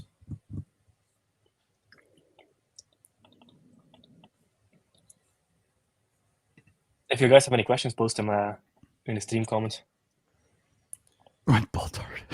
Yeah, that's a good idea. You wanna run ahead of the bull tarts for sure. What a word. What a word. Ali, I can't wait for you to grow a beard and get on my stream, Ali. It's gonna be amazing. And get a green circle around your fucking photo there. Yeah, we need the peer pressure. Green circle. Come on, man. You're Irish. You need emerald green circle. Yeah, let's morally peer pressure him. You're Irish. Come on, green.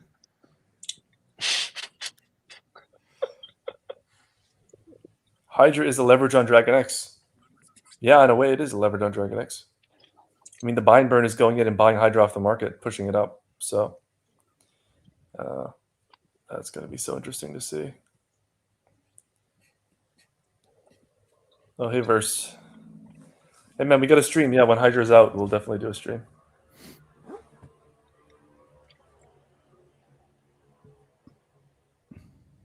Marco. Yeah, it's going to be really interesting to see what happens with Dragon X. I kind of wish it was direct. I mean, the buy and burn will obviously be measured out, but it would be very interesting if it was just a direct buy on Dragon X. All of that economic energy. Yeah, but the issue you get with that is like, it would be insane, but it would just be exit liquidity. Because miners come in waves. Everything in crypto kind of operates in waves. Like even when you see a chart goes up, it's staircases. Like there's user adoption and there's no user adoption, and there's user adoption. Like linear growth doesn't really exist in crypto, at least not for a sustained period of time. So miners are the same.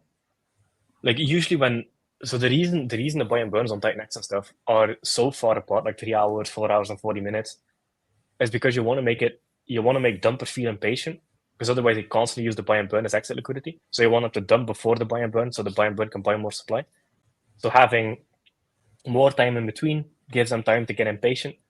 Because usually sellers, when they sell, they don't really slowly sell unless they're like a feather and will. They just they sell and they dump. People, like, for some reason, short-term players, they just don't understand slowly exiting and getting a better price and not eating slippage. They're just like, I click the sell button once, Now I'm going schizophrenic and I'm just pressing it as much as I can. Like for some reason, people operate like that. So you want to give them time to dump in between the buy and burns because it creates a more sustainable chart. Because if you inject the buy volume at once, you get one candle up, one candle down, and then it's just useless from that point. Can I say on that note, not financial advice here, but what I've noticed people doing from the beginning of Titan till now, which I think people should be aware of, is that if you're selling and you know what the intervals are for the buy and burn and you are timing it right, what people have been doing is they've been hitting the buy and burn, which pushes up the price a little bit, and then they've been selling the same amount to compensate, so the price chart essentially doesn't move. And I think that whoever started that is a great idea, and everyone should at least be aware of it and figure out if that's something they want to do. But I highly recommend everyone be aware of that move. So you're actually helping your bag because you're pushing the price up a little bit before you, and you're not hurting the price. So, I mean, just saying. Yeah, that's a really good idea because in charts, you definitely want to see consolidation. And if people do that, you get consolidated charts. And the cool thing about sellers is they don't have infinite coins. Mm-hmm. So once they're out, they're out. Mm-hmm. That's the cool thing about sellers. Because I think your friend Sami has a saying, the bull market doesn't end with a seller. The bull market ends when you kill the last bear. I think that saying is so golden. That's a very good saying. saying. We've seen massive sellers in Titan X. But who gives a fuck? It's just a whale is out and there's plenty of demand coming in the future. So a whale does not kill the chart. It's when you kill the last bear, the guy that was bearish on the project since the start, when he capitulates, that's the top. When you kill the last bear. That's such a good saying. I love it. Yeah. Yeah. I can think of a whole ton of people to watch now for that signal. Yeah, we have two very large communities we can see as those people wake up. Yep. We got two whole herds to watch. I think the smart people are already taking a dip from Pulse Chain. The smart Hex and Pulse Chain people are already starting to take a dip. Mm-hmm. Kevin Lightup says, "Should I start streaming?" Yes, man, you should start streaming. I'll have you on my show if you'd like to start. On that note, oh yeah. Thanks, Volt. I was talking to a guy in I think it was another Telegram group the other day. He was asking me for their token. What should be the best thing? I think this is important on that note of should I stream? It's like, man, right now, I think is super important for everyone to work on constantly communicating and trying to communicate better and better and better about Titan X. Just keep adding to this wave of hype and attention that is going out there and really trying to, because I mean, this is the one thing that the Pulse Chain community and all these communities, they did fantastic at really, being polarizing and getting attention. But the one thing I think they did that bit them in the ass is be so overly polarizing that people either absolutely detest them or absolutely love them. And I think being good at communicating in a way where, you're firm on where you stand, but you're not pushing people away, and you're getting better at being more willing to accept someone, even if they hate your viewpoint, and still just talk to them. Man, I think that would be a game changer. So if you're thinking about streaming, if you're thinking about being more active on social media, like you're not only contributing to, the effort of, being out there and being vocal, but you're contributing directly to your bags, and I think that's one of the most powerful things you can do for yourself is to just give yourself, take a little bit of control back and, be a part of a movement. You're adding to something that's really a network effect in that sense too, right? It's exponential in its power. And people respond differently to different messages. Yeah, go ahead, Jay. Yeah. Another benefit of I've seen this evolution between streamers. So you're a streamer, you start building an audience, you share the message, you become better at communicating. One awesome thing, because back in the day, I was the biggest streamer for Pulse Chain when it comes to viewer count in like a 3-month period. And that was important because it forces you to reevaluate why you believe in something. It forces you to attack your own belief systems because you want to communicate it well. So you become a better investor in the process. The other benefit in something like Titan X is you build a reputation. Once you build a reputation, you're monetizing it by your bag going up because you're promoting it, you're marketing it. So you're directly monetizing in a indirect way.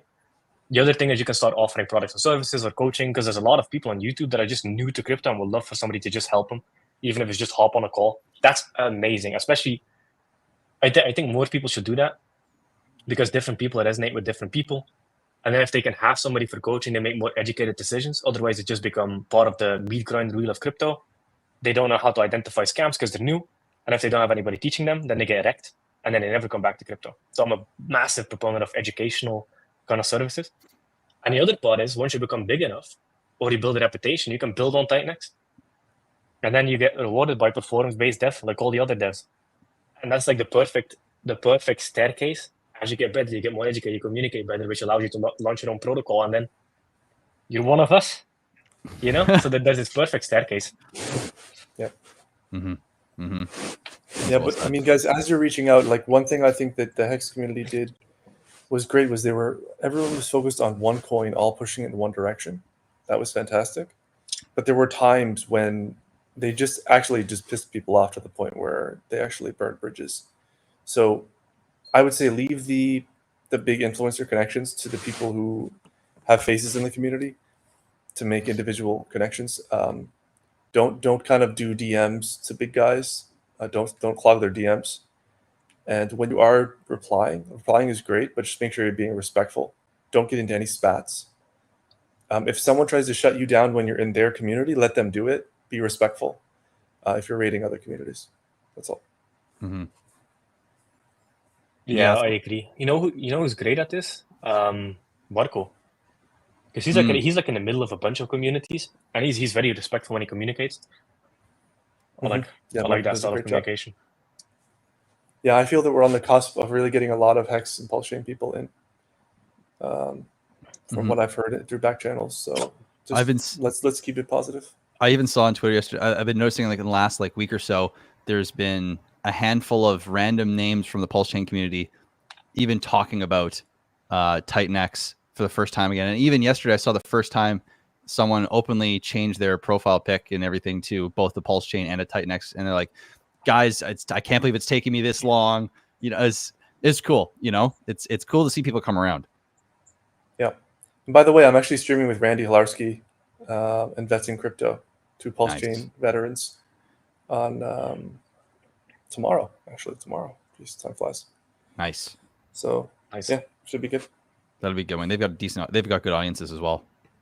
Mm-hmm. Yeah, and another big thing is replying to other people's posts is great, but like the spats Eric was talking about.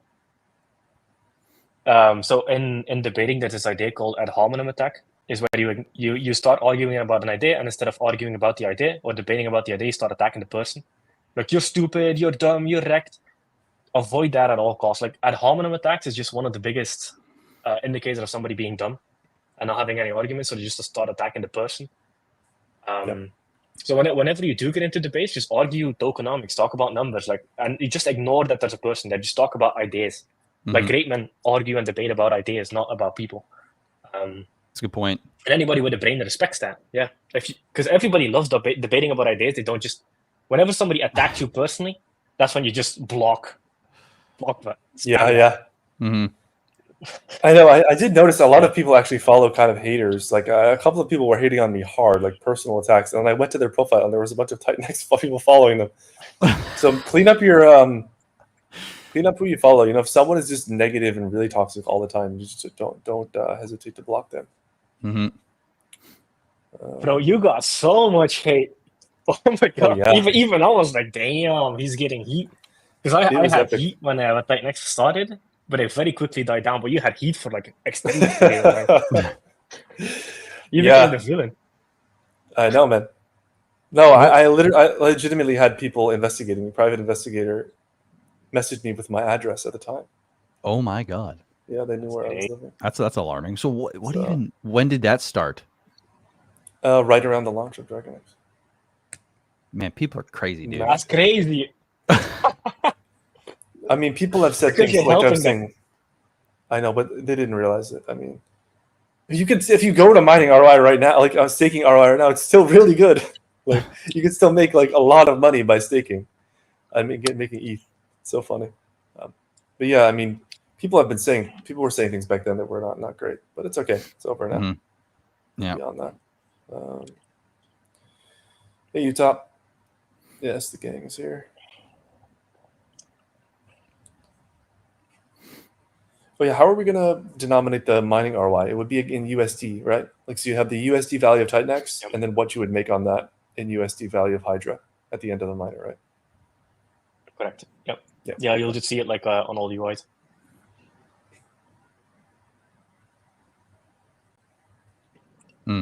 Yeah, Hydra is practically ready. Yeah. Everything's set up. You guys like the logo? I'm really proud of my designer. I think he Yes. did a great job. Yeah, I think it's sick. I love like the bronzy orange and purple. Like that is. I know it's not green, and I know there's a lot of people that I've Yeah. seen be like, "Where's the green?" But it's like, dude, that looks sick. Like for a dragon, gold and bronze is dope. It's gorgeous. Yeah. Yep. And Agreed. this is going to be the website. Yes. Have to I've done Hydra Hydra win. Without win. And that marketing thing behind Jake will be shareable, like from the app, as a marketing tool. Ooh. Yeah, when you post a link on Twitter, it will auto populate with this image, like you do when you do hyper.win. So when you see this awesome image on Twitter. Nice. I love that. Speaking of communicating and marketing, remember this effect that I wonder if this would be a good idea for people to start doing is to go back to your guys' older tweets related to the whole ecosystem and comment on them in some way, because what happened was people were going to RH's tweets from year 2, 3, 4 ago and finding something bullish about it, re-commenting on it. And those comments are getting so much attention for whatever reason. I don't know if the algorithm is still the same, but I think for the community, go try that. I'll go do it as well. Mm-hmm. Let's try and figure out ways to dig into the algorithm and get more eyes on it. I just because it popped into my head, I just want to say that quickly is I think we might want to try doing that and see if it works or not. If it doesn't, obviously we'll walk away. But like if it does work, man, that would help a lot. Yeah, well, I've been actually mining Richard's tweets for content. I mean, because it's so interesting to see how the early days of Hex and how he communicated it, and to see the similarities and to draw the similarity between Dragon X and Hex. Mm-hmm. Mm-hmm. And so, I mean, right on my Twitter profile is like a post of Richard talking about how Hex wouldn't stop going up. I love that. Like, and it just reminds me of Dragon X in the beginning, you know? Like, I can't believe we can even have a few days of a dip. It's insane, you know? This exact kind of thing would happen with Hex. I remember we would go on, you know, the price would be dipping, whatever. And then Richard would go on a stream and he'd get everybody fired up and the chart would just rip again, you know? And there was like the stream pump was like a thing. Like you knew that when Richard was streaming, the green candles were coming back, you know? And the same thing is happening right now. I love it. So, I mean, I've been looking through all Richard's old tweets. I was looking at Hex.live, which is a really cool, like live feed app. I'm thinking about building it. It's just a live feed that Hex had, and you could see all the whales, shrimps, and all the different leagues, but then you could see their behavior too, like when they're selling, when they're buying, what their position is in the ranking, and how they're behaving in real time. It was really cool. So Richard was tweeting about that all the time, so I would like to resurrect that app. So there's a lot of gold in Richard's early tweets, you know? And I think it's important because the game theory is really not what made Hex famous. It was Richard streaming day in, day out and being visible, you know? And that's ultimately what made it a success, and that's what I've been trying to impress on the community. Like, you guys are doing what was happening in Hex. It's just a matter of to what caliber can we do that, right? Because there was 20,000 people in the beginning of Hex, and there's fewer here. But if we can continue, then we can get up to 20,000 and beyond. We just have to keep the volume up. Yeah. What do we even have? One of the big things I was focusing on in the beginning of Titan X. So I took a lot of the belief systems from Prussian and Hex, wrote them down on a piece of paper and started attacking them. And one of the biggest ones I attacked was the centralized piece of trust in a founder. And the solution I kind of built to that was the build on Titan X ethos, because now you have a bunch of different founders that carry trust of the community. And it's not like key man centric. Right. So that's also why you don't really see me do single streams. I always go on with the other builders because it automatically transfers trust from the founder to the other people. And then over time, you get this decentralized network of trust instead of a centralized trust factor, which is one founder streaming. So this definitely did not come by accident. Smart move. Because who was it again? There was a live stream I watched. It was from Peter Diamandis, and he has a book called Exponential Organizations, and it's how to build companies in the modern world. and they talk a lot about crypto and a lot about decentralization and how you can build decentralized teams that don't even communicate or talk to each other, which is what we have at Build on TitanX. So I implemented a lot of that thinking from that Exponential Organizations book and crafted it and applied it to crypto, which then became TitanX and Build on TitanX. That's sick. Really good. So such a good book. Yeah. He worked closely with Elon Musk. Elon Musk has a very, very similar governance structure. It's a lot of decentralized teams. That's badass, actually. I gotta give you credit for how much research you do in terms of figuring out the business side and how it relates to crypto and growth and all that, man. It's admirable. Yeah, because I think one of the benefits a lot of the builders have is they have previous business experience. Because one of the things that kind of pissed me off about crypto was a lot of the founders in crypto have zero actual real world business experience. Like they've never been on a sales call to save their goddamn life. They've never done cold calling or cold knocking or study human psychology. They just go to some incubator, get some funding from a random dude. They allow the VC to dump on their community because they just have trust in their marketing ability and building ability. Because marketing in crypto isn't that hard. Yep. Like it's not hard in the world if you just do volume. Yes. So you just try. So there's very little business experience in crypto. So taking that business world experience, which has been fucking battle tested for hundreds, and applying that to crypto is the ultimate edge. Agreed. Jake, you're breaking up a little bit. Are you seeing that as well? Or, Yeah. Yeah, I was just about to message the chat and be like, am I tripping? Jake's point is a really good one. Like the Blaze team, there's several people that have businesses on there, like Ali and others. I've had a lot of startup experience, and I also founded an NGO. I was the tech lead for an NGO, and I've been self-employed. I've been a contractor, software engineering contractor. I've been self-employed doing marketing. I mean, a lot of people have in Build on TitanX have business experience, which is good. And right now, I mean, I'm operating effectively a crypto company that's not just DragonX, but also other contracts, development contracts. So, and yeah, I think the marketing is a huge element that so many people building crypto just don't nail, but we're doing a really good job with it with Build on TitanX. And I think someone in the comments asked like, what's next? And I think honestly, we have so many apps now. We need to double the number of users. I think that would be the most impactful thing for us. I don't think it's too tall of an order too, because I mean, 100%. If you look at all the holders, where we got 1,069 for Hyper. This is all as of yesterday. 1,069 for Hyper, 14,444 for TitanX, 2,359 for DragonX. We've got 390 in Blaze. We've got 619 in Inferno. Baby DragonX is 367. Helios has 415. I mean, we're not even at 20,000 holders for the entire ecosystem. Yep. Like it's not a lot. Good. It's very, very Let's get it higher. Like we are one big, like Ivan on Tech or someone where we're like one big guy away from just a massive wave of people coming in. Mm-hmm. It's crazy how small we are. By the way, I want to plant this seed of the community. We have, you know how we have the league positions here, right? We have we got the 1% the whale, 0.1% shark, 0.0% all that stuff. Well, I'm gonna talk to the whales for a second. Challenge. If you earn 1% of supply, or if you hold 1% of supply of every token in this ecosystem, I want to create a new sea creature. It eats everything. It's the biggest thing. No one even knows if it exists for sure, but it's called the Megalodon. It's 1% of the entire ecosystem. 1% of the entire ecosystem. I like that. Yeah, that's a good one. Yeah. If you earn that title right now, that's sick, bro.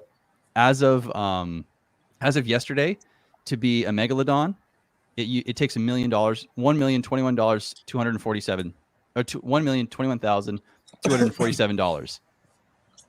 Wow. Are there any Megalodons to your knowledge? Not that I'm aware of. I haven't done the deep dive yet, but I am gonna have to go and check that out now.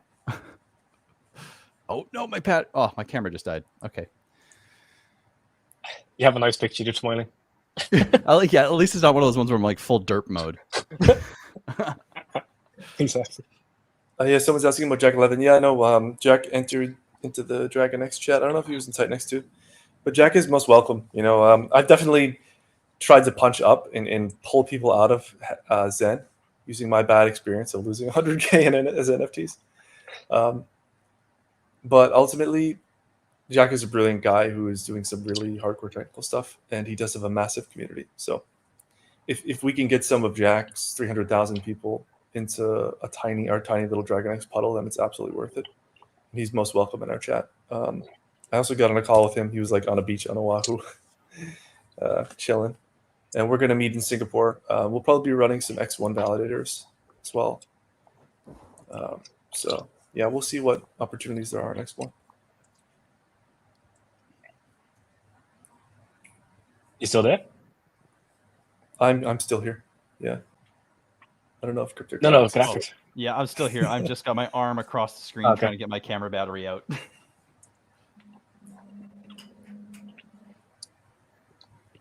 Hydra favors short compounding cycles. Yeah, what's difficult to understand about that? I'm not sure what is. The bonuses have been reduced such that it's less favorable for people who arrive later to compound. And the people who enter early can't push the price down as much as they would in other protocols, which keeps the ROI higher for longer.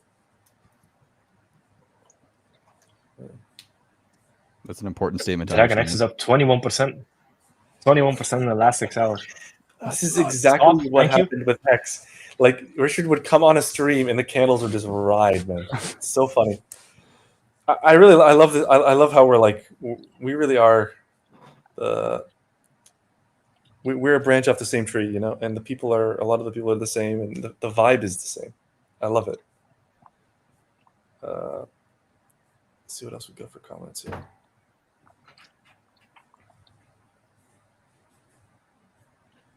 When launch, I don't think we're going to talk about that, but I mean, it's very close. Tantalizingly close. Yes. I always want to just do one more audit, though. That's something about me you have to realize, Jake, now that we're collaborating. I'm honestly the same, but I also want to get it. I want to get it out because I want to make the Dragon X Fold bigger. I know. But it's kind of like it's weighing. It's weighing. I mean, it's been audited. The code's been audited so many times. Yeah, code's been audited so many times.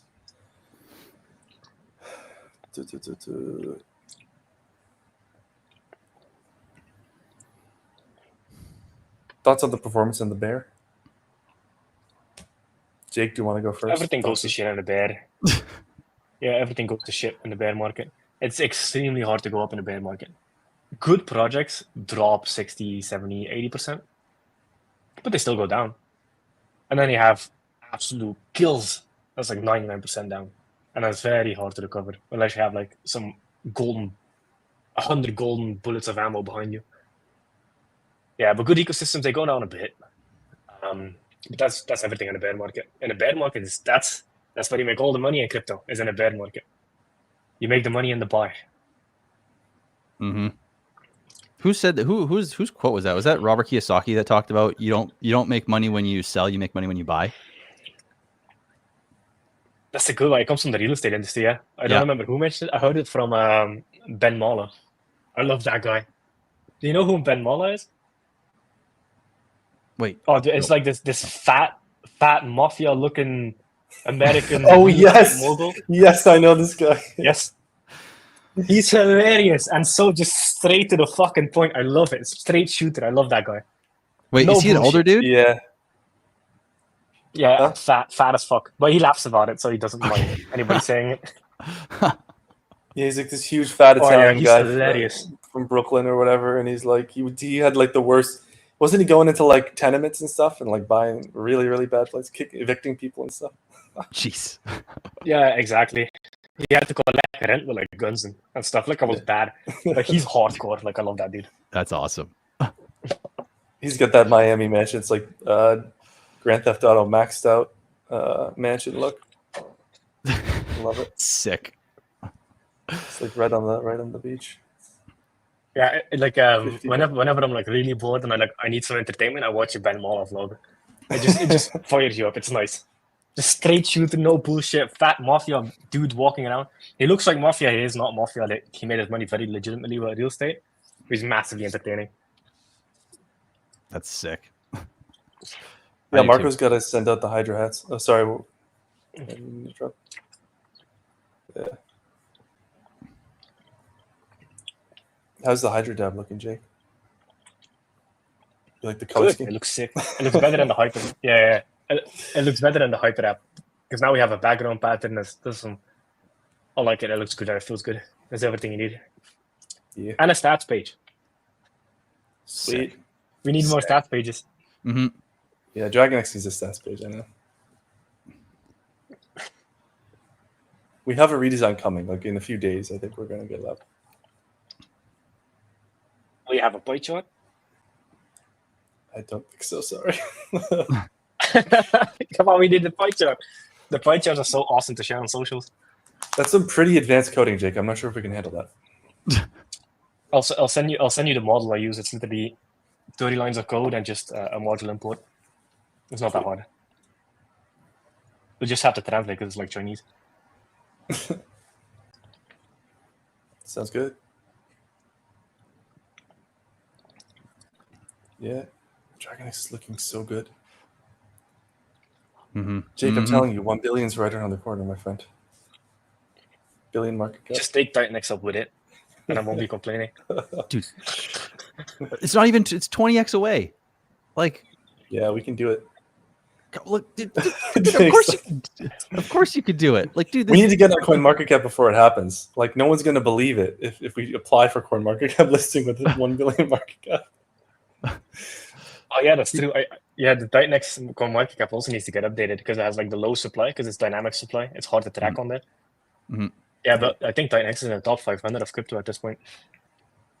You need 46,100 or 298 holders. That's what you need for Dragon X, and we're at 23,359. Wait, how many do you need? How many do you need for? Because it's 20x of the holders. It'll be 46,000 or 47,198. You wouldn't need that many holders to get to 1 billion. Well, if you're just doing like the full Metcalfe's law thing, so that would be like, I think if you got there, you'd guarantee 1 billion. But like, Sure. But that's easy way to think about it, I guess. But yeah, you're right. Guaranteed. Not for sure. It's just for the legal ass covering. This is all hypothetical. If an old nuke is zero, we're looking at this. Yes, thank you. We're getting heavy here. Yep. Not financial. No one will watch this far into the stream. Don't worry, Jake. We're Yeah. already 2 hours in. Sorry, that was my bad. I forgot where I was. Well, I mean, that's why I say tweet a lot, guys, because like you have a golden opportunity in front of you, and ultimately, like if you buy Coca-Cola stock, you can't tweet and make the price go up. But if you buy Titanx or Dragon X or any other build on Titanx protocol, you certainly can. Mhm. So, Yeah, and another pro tip for our community members is founders can't talk about certain things, so you need a community to mention them. So a community member can go relatively hard when it comes to the marketing and the things they say. Founders are more than nice. yeah. That's where I come in. I can do all the moon math all day long. Yep. Exactly. Yeah, I love that we don't have an OA. We don't have this centralized thing. It's just a bunch of contracts driving value into the protocol. Anyone can build on it. Yep. It's sick, man.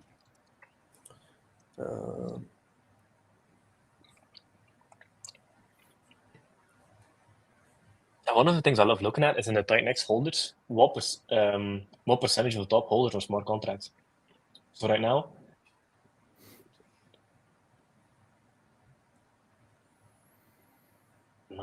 9 of the top 50 are smart contracts. 9 of the top 50 holders of Titanx. That's sick. That's Yeah, big. the largest individual wallet that holds Dragon X is Dragon X Hybrid with 5% of the supply, which is pretty significant. Those Emperor NFTs are $850,000 now. Is that crazy? That's nuts, man. What the hell? I really I do remember hope them that we being can- like 12,000. Yeah. Yeah, that's insane. Oh, I do hope we can get some adoption there because it's so cool that you can enter Dragon X, but you can exit through ETH, and not through Titanx. I hope people will take hybrid seriously. Yeah, correct. Dragon X Hybrid has 5.51% of the supply. Number one. Yeah. We just have so many features. Like Hex had it had what is it called? Icosa. You know, it had the stakes. That's it. It didn't really have anything else. It had Maxi Deci later, but that was at the end of the bull market. Well, the system had just so much. crazy. The system had so much inflation too. There's no burning in it as well. It was a fantastic system as an idea, but there's a reason the system 2.0 is coming out. Well, penalties are a burn. I guess you could say there are penalties, which yeah, but it wasn't a sufficient burn, I would say. Yeah. I mean, I think a build on Hex attitude would have taken it a lot further. I think. Good point. People were just so focused on Hex and Hex itself. Everyone was a Hex maxi. Mm-hmm. I think a lot of that has to do with the founding DNA of it. Because I remember Richard in the beginning, he hated talking about other people's stuff. Hated it with a passion and would tell his community to attack it.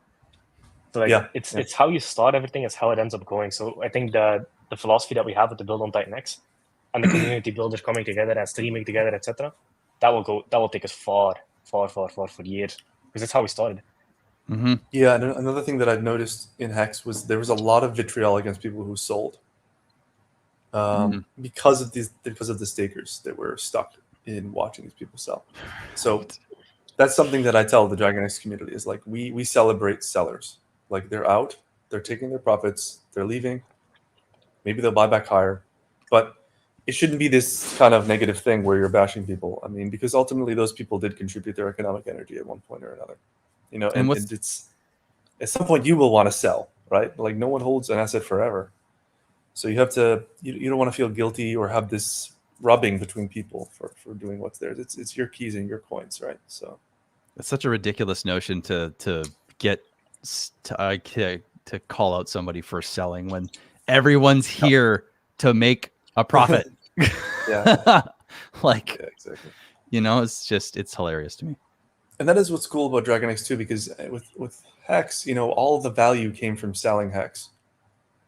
And the only way you could get value in was really buyers, you know, new buyers. Mm-hmm. But as a Dragon X holder, you're extracting value from the Titan X Ethereum pools. Now you have Hydra, right, and whatever else we build. So it's like we're channeling other value into the token. And I feel that that's just another reason to be fine with sellers. Like it's not just them dumping on your head, right? We have like sort of these decentralized streams of revenue that are coming into the project. Mm-hmm. It's not just the next guy's money necessarily, especially not in Dragon X. I mean, we're just a small community within a community. Mm-hmm. 100%. Mm-hmm. I like that. That's like 40 tweets right there. Yes.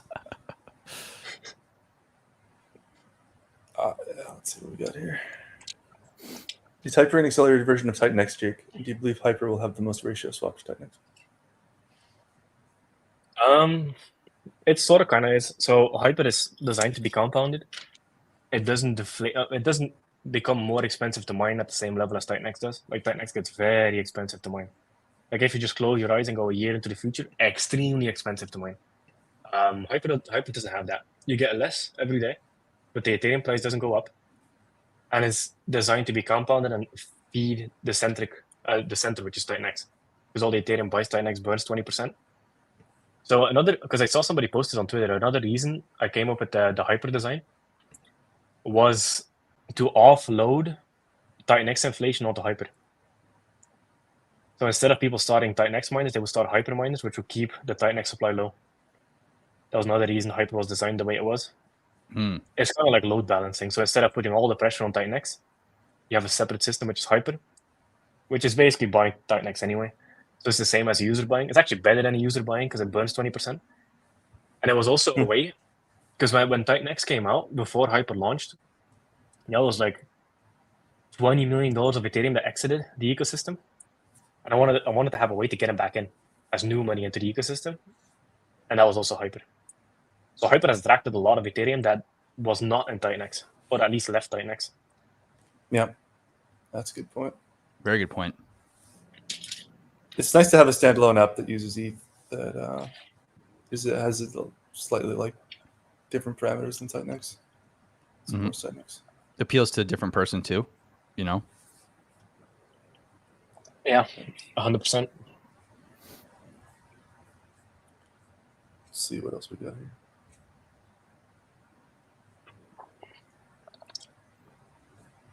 Oh, that's actually a good idea. Kevin says, I run the stream transcript through ChatGPT and it organizes tweets for me. Seeing that. That's interesting. I like that. That is interesting. Guess they're a lot further ahead than I am. Should I hold cryptographics? What do you think? Should I hold Titan X or exchange for Dragon X? Okay, thank you for the. You're either going to make Jake mad or you're going to make me mad. Okay. I would say grab your favorite color dice, pick a number on it, and no. Honestly, this is something that I think the only way to actually answer this question is to read the white paper of Hydra, go and study the hell out of Hyper, go and study the hell out of Dragon X, and go understand how all three systems combined are going to affect every token in that chain. And you will then begin to see different answers. And there's not one answer in there. There's multiple different answers depending on which angle you want to take from it, which what your expected outcomes are going to be, what you think people are going to do. There's just so much to consider when it comes to that question. So the actual answer is you should study. You should go look into these different aspects and learn them so damn well that you get multiple answers, not one. Because if you're just sticking to one answer, you're sticking to one set of expectations and one outcome that you are assuming. And how often, real question, how often has anyone seen their expected outcome actually happen perfectly aligned without any external factors being different at all? I mean, almost zero, I would expect. So go study. Hey, Mike the Machine Dean is here. Mike, I'm looking forward to streaming with you and having your chart so we can chart everything out and have it visualized for Hydra.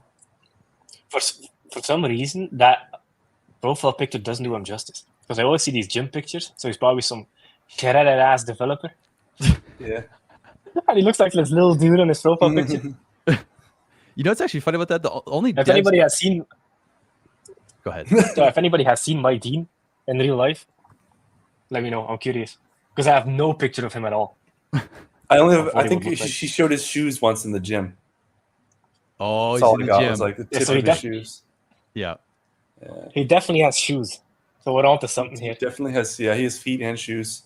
And I mean, by the look of his tip of his toes, he was absolutely jacked as well.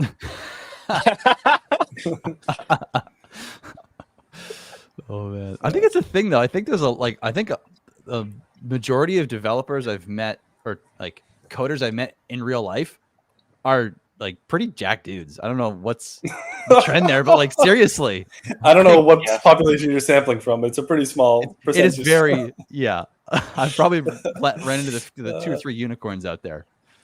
Yeah, I mean the interesting thing with the developer community is so when I was a software engineer with a normal 9 to 5. Working with startups, most of the engineers were not jacked. But then somewhere along the line, I think it was around like 2012, nootropics started becoming a big idea, then longevity became a big idea, and developers loved these numbers and statistics and all of that stuff. So then you saw a shift, like in Silicon Valley now, you have these hackathon houses, and they have their computers and gyms right next to it. And then they cheer each other on for going to the gym in between coding. So like the culture has shifted a lot on developers. That's sick. Mm-hmm. That's actually really sick. So it's more, it's more entrepreneurial lifestyle instead of just anything else. That's cool. Yep. Yeah, I came from the good old days of startups, tech startups. I remember I was in a little room. Actually, if I said the name, you might know him, but he's actually friends with Alex from Aussie, this guy. But we were in a little room together, he and I, starting the company. We would work for two days straight, like get into the office in the morning, work, stay up all night, overnight, sleep under the desk, wake up, another full work day, then go home. And he actually got cancer. He basically gave himself cancer because of his work schedule. That's how bad it was. My God. But he ended up selling his company for like 80 mil, so worked out for him. Trade-offs, man. 80 mil? Yeah. That's a hell of a I don't know if I'd take that trade, actually. Yeah, I don't know if I'd take that trade. Hell no. Yeah, man, Hexhound. World needs DeFi. Yeah, man, that's exactly what we're trying to do, man. I want those Richard Hart vibes again. You know, he used to do these massive marathon streams. It was so much fun. And then the chart would be popping off, you know. And then he would be checking the chart while the stream was going on. You know, it's too much fun. I need a better streaming setup, you know. MacBook cameras. Yeah. I'm not the builder. I'm just the pretty face, and I had a few suggestions. That's pretty much it for. And I got the cool logo made for Hydra. Yeah, Jake's the logo is sick. I would have gone off with some fucking logo with a bunch of lines and a black background. Yeah. So I'm happy we got this one. Had to save Exactly. Let's see what we got here. Yeah, I mean, anyone else in the community is welcome to use this designer. His name's Bartek, and he's a fantastic designer. It's seriously impressive. I saw some of the stuff he did with the Dragon X Hybrid NFTs, like UI wise. They look great. Like they were like, oh, that's cool. I like it. Yeah, he's doing the redesign for the website as well, so it's gonna be sick. Nice. I'll text him. Pie charts. Just 2 words. Pie charts. Oh, look, I He's think like, the "Oh, X Spaces has started. X Spaces has started. Now, should we end this thing? Oh, the build on time next thing. Yeah, I think I'm gonna keep going on here. I don't know. People watch replays anyway. Yeah.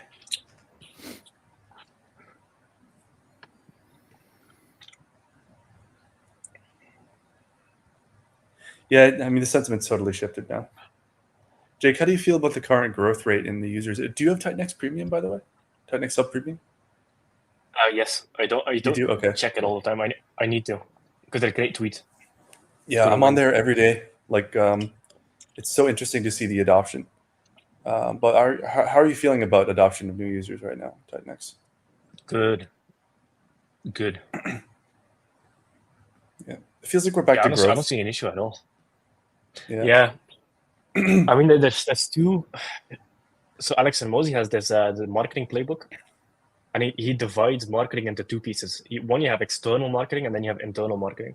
So external marketing is reaching new audiences and telling them about Titanx, and internal marketing is activating Titanx users to use build on Titanx protocols. Yeah. So if we split the marketing in those 2, I think there's massive growth in getting new users in. There's also massive growth into educating the existing community on the existing protocols. So it's like 2 marketing playbooks at the same time. For sure. Yeah, in the business world, it's like you ascend existing clients and you attract new clients. So there's 2 different marketing playbooks. Yeah, Dragon X, we're very lucky because we have so much catch up to do in terms of ascending people from Titanx to Dragon X. So that's the beauty of build on Titanx. But it's a bit difficult, more difficult to attract. We're lucky we have these 2 adjacent communities with Zen and Pulse Chain. I think those are the places we should be reaching toward next. It's kind of the low-hanging fruit, I guess. I agree. I think there's so like. Jake, do you have other ideas?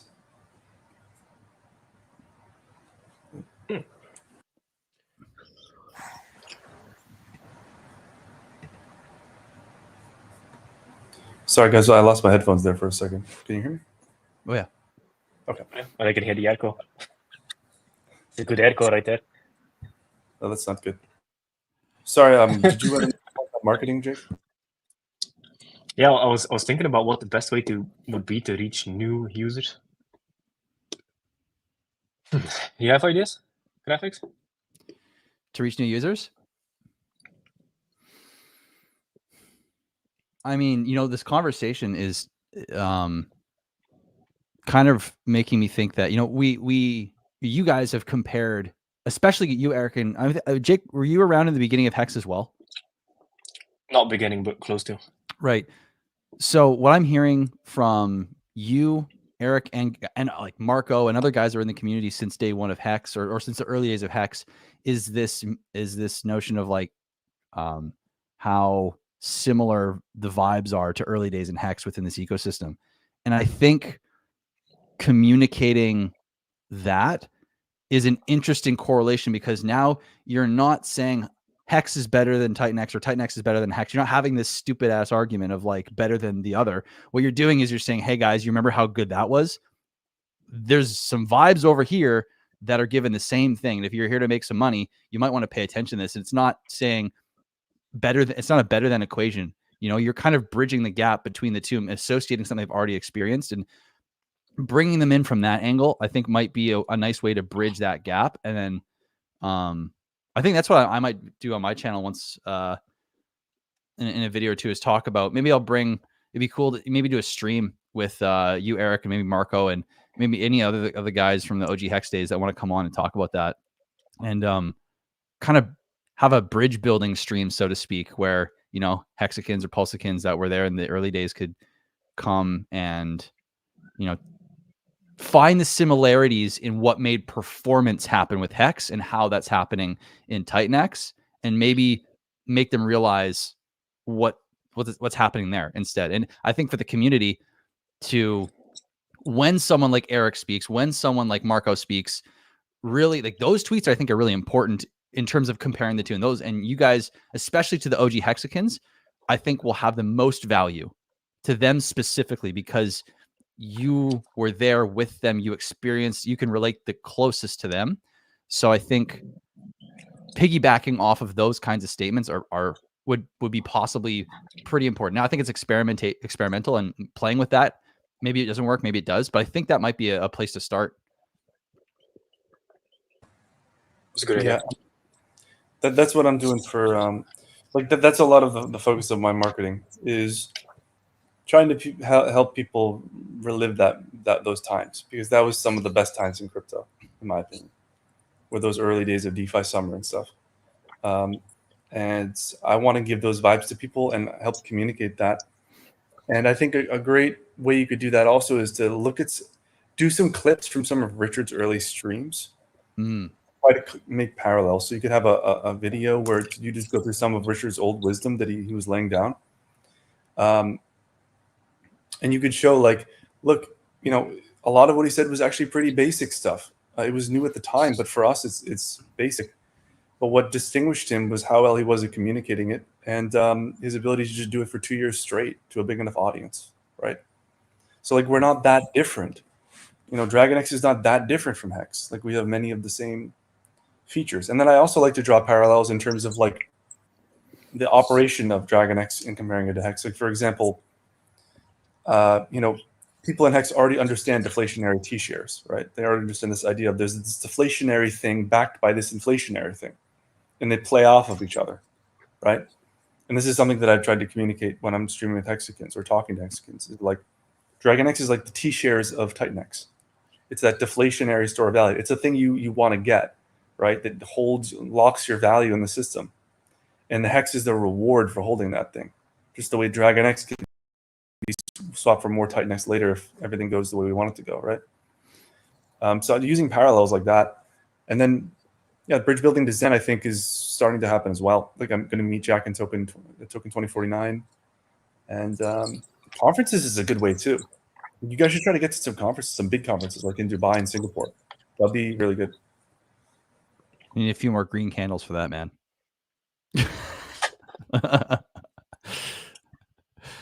Yeah, that's good. Yeah.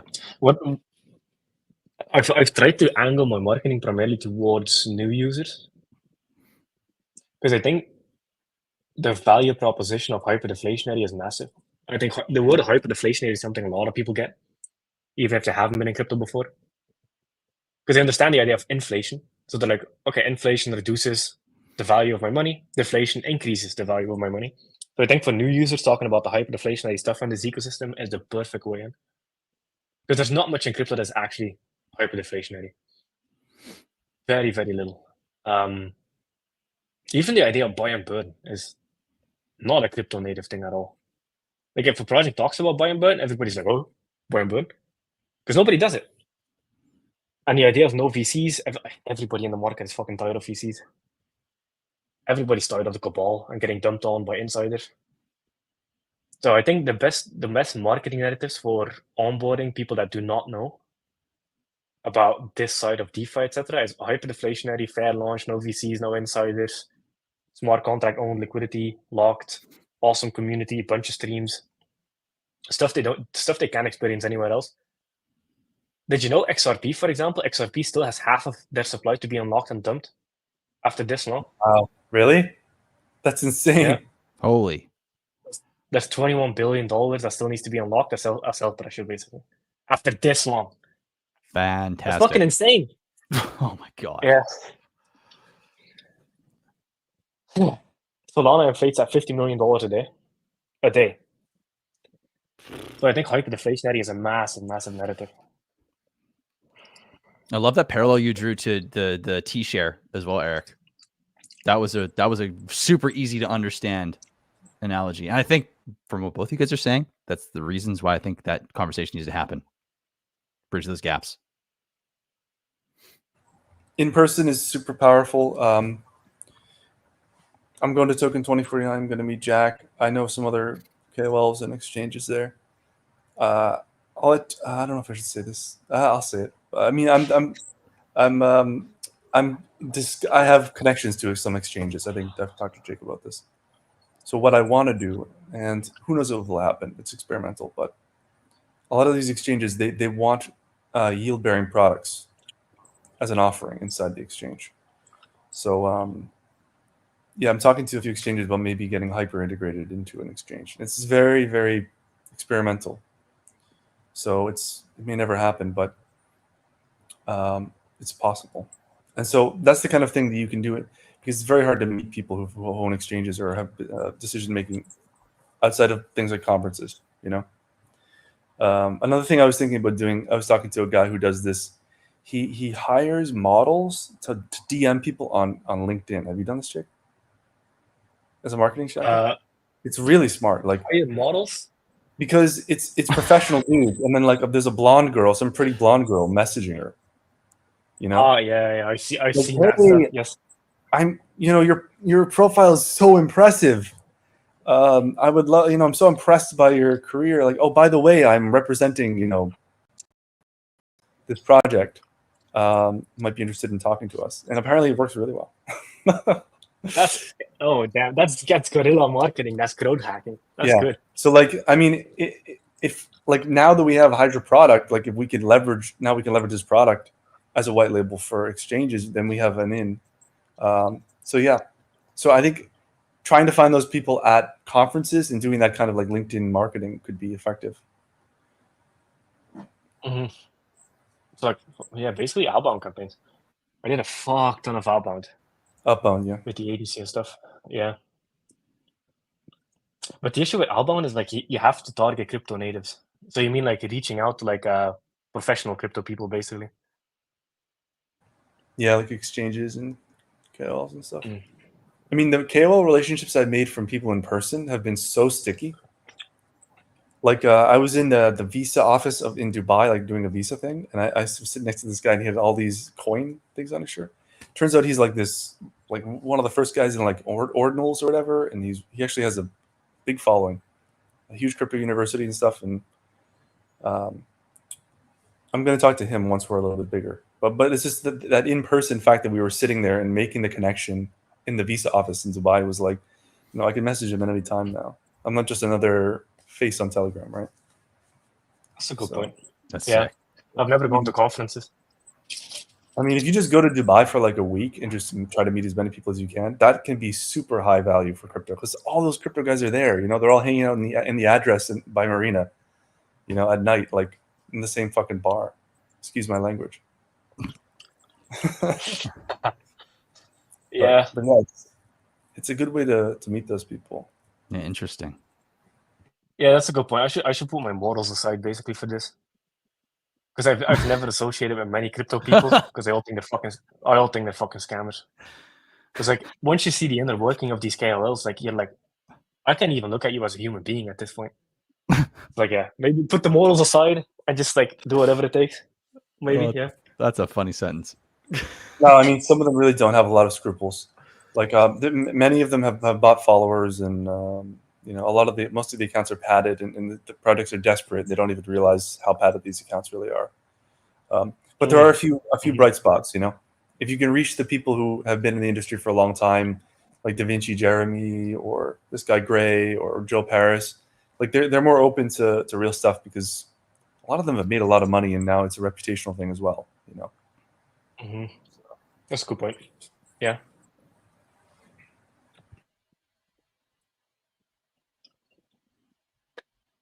We're just vibing now. Does anybody have any questions in the comment?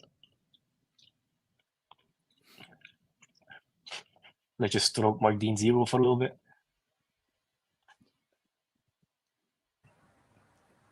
Jake, what do you think about this question? It's obviously not financial advice, but everything's paired with TitanX. So all the build on TitanX is designed to outperform TitanX. You don't build something on Ethereum to not outperform Ethereum. It's the same thing with TitanX. So it's leverage on TitanX, and it would be bad if something underperforms TitanX. At the same time, it's almost like the most risk, like the least risk you could take, right? Probably, in a sense. It's like almost TitanX for sure. Yeah, it's like the index fund of the system because everything is bringing value back to TitanX. Mm-hmm. Yeah, exactly.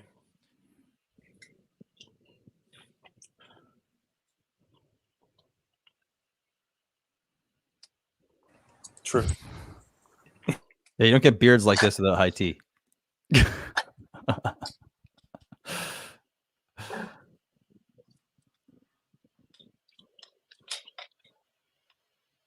I think that's basically it.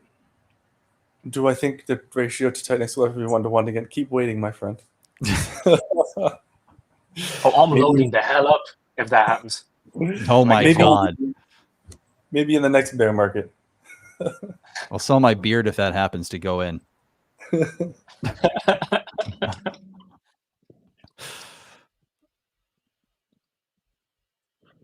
Well, yeah. So it's kind of crazy. So if you add up all the TitanX pairs, yeah, TitanX has $10.9 million of volume, and Pulse Chain has 7.4 million. That's crazy. Crazy. Did I just hear a V10 go by out of one of your windows? Is that what I just heard? Maybe. Maybe.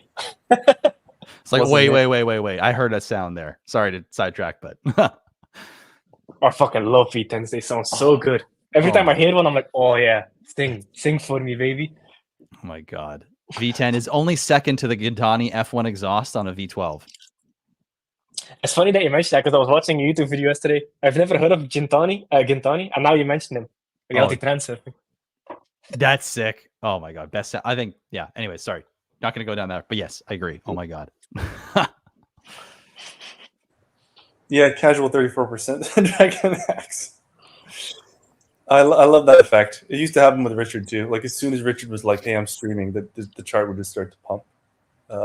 It's a really good sign. Man. What about approaching other chains for new users? We're kind of going to do that with X28. Yeah, but it's hard to break into communities. Like, because Ethereum has a specific community, Solana has a specific community, BSC has a specific community. Like finding a way to break into like a new way of thinking, we're going to have to see how that plays out.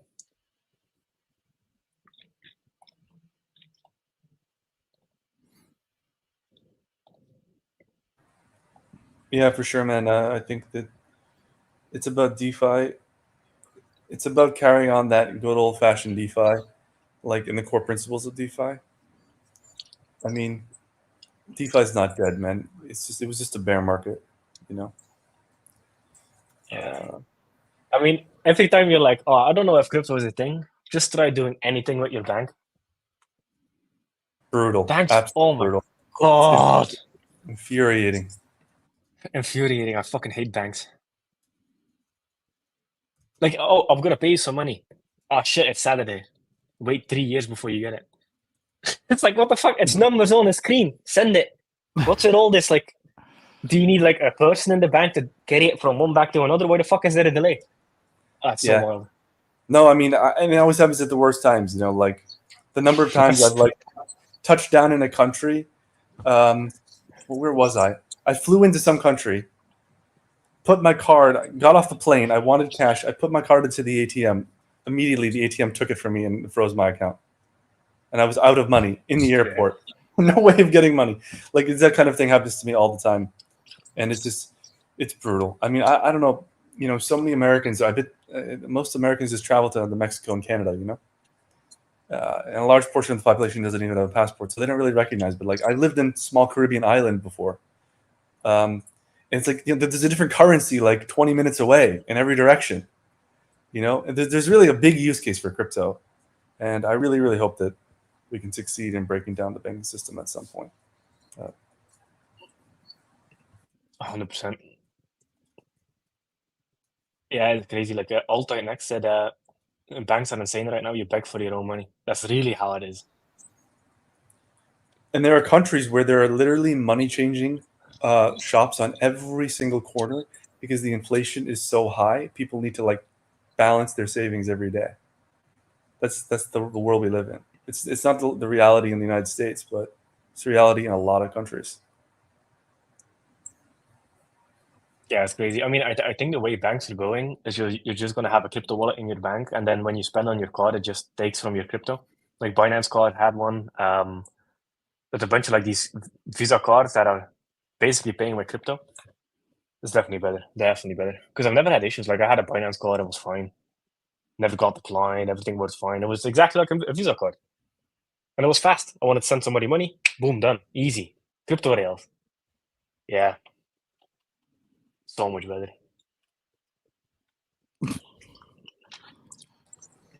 You just eliminated another XRP holder. But XRP is fucking garbage, dude.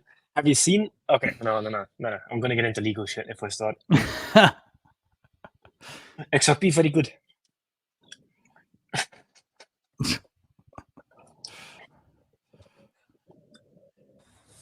Yeah, definitely. I mean, I think we're going to reach more bigger and bigger YouTubers, you know? Like it's just so right now we're so early in the bull market, you know? It's still the diehards are basically hanging on. But just wait until they start cutting rates, you know, wait until the election's over. It's going to get crazy again. Yeah.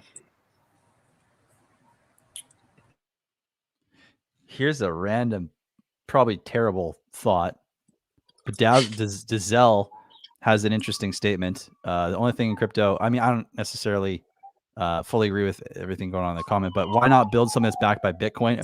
Could you imagine doing a Titanx protocol where to mine it, you have to use wrap BTC? I've thought about that. The issue, yeah. I just don't like the wrap BTC because it is centralized. It can just be turned off because it's a wrapper. Oh yeah. Right. Yeah, that's one of the main issues. Also, Ethereum is very smooth to work within smart contracts. Sweet. Yeah, I've thought about that. No, that's good. That's good to know. I can put that thought to rest now. Nice.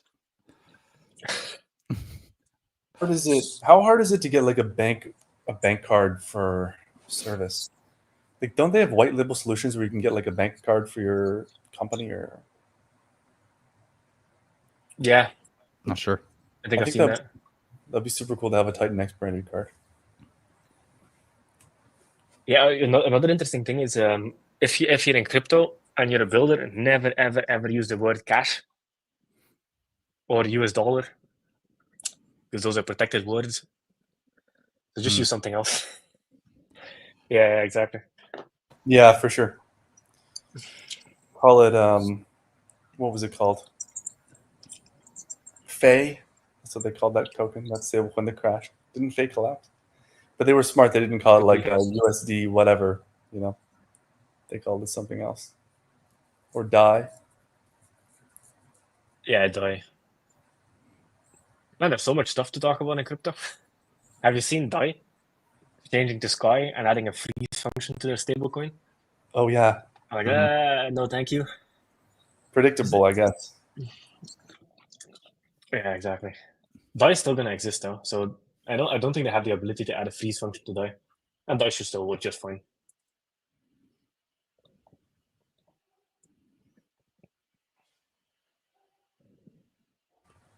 Yeah, we got listed on exchanges. But for some reason they took it off. I think we were listed on Bitmart and then they stopped trading or whatever. Probably at some point, yeah. Ideally, everything's on DEXs now. Yeah, you really don't benefit a lot as a small project on a like all their trading volume comes from Bitcoin, Ethereum, and stables. Like there isn't a lot of altcoin. I mean, okay, maybe like Pepe and stuff, but as a small project to get listed on there, it's mostly just a cash grab for the exchange. They don't really, unless you pay them extra, they won't generate volume for you. And then once you stop paying them, the volume is going to go away. So yeah, true. Yeah, I think Base is going to be a game changer this cycle. Like if they have some kind of ability to bring people on chain through Base or whatever, there's going to be a massive influx of just on chain users. And once you're on chain, you kind of start looking everywhere. Like you go from chain to chain, like it's no big deal. Especially if it's like EVM compatible, like from Base to Ethereum is easy, Ethereum to Base is easy. I think you might see a massive influx of users if Base basically brings people on chain.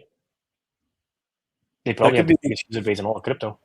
You're going to bring X28 to Base? Yeah. Yep. Can you say anything else? Can you say anything else about X28 at all? Because I've just heard the name and people saying omni-chain, like, bridge. Yeah. There's words I'm hearing, but I don't know what to connect the dots to for anything yet. Yep. So X28 is an auction system. People are able to burn liquid, staked, or mined Titanx. Miners, however you pronounce that. So liquid stakes or miners, you enter auction. You get X28. X28 it's called an all OFT, omni-chain fungible token. So you can bridge it in between chains via layer 0. It's a very nice bridge because what it does is you can take it X28 from Ethereum to Base, and it just burns the coins on Ethereum, mints them on Base, gives them to you. It doesn't sell them down in a trading pair.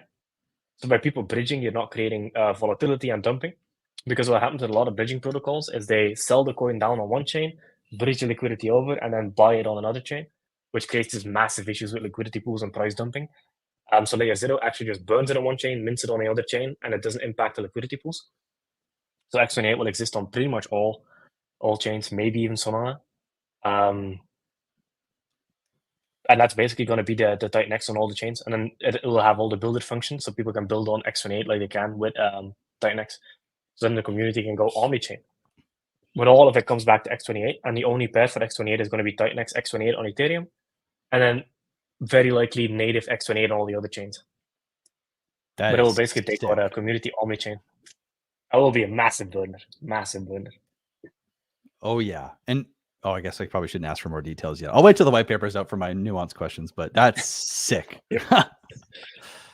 It is very sick. Layer 0 is great. I like Layer 0. Right. And you said, I agree. I think Layer 0 is going to be huge. But you said a tweet that you think Hydra is going to be second to X28, right? In terms of its burning. Right. Yep, I think so. I think X28 because it's the highest percentage. Yes, I think so. What did you say, Eric? I was just asking if you thought the X28 would be the top burner. Oh, okay.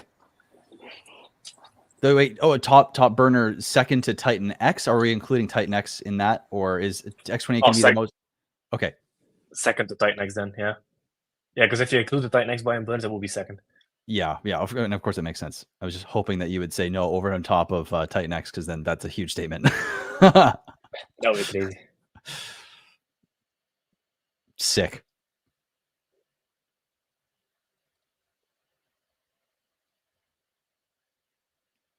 I'm almost gonna go. I'm getting hungry as hell. Yeah, no worries. Yeah, this was a good point.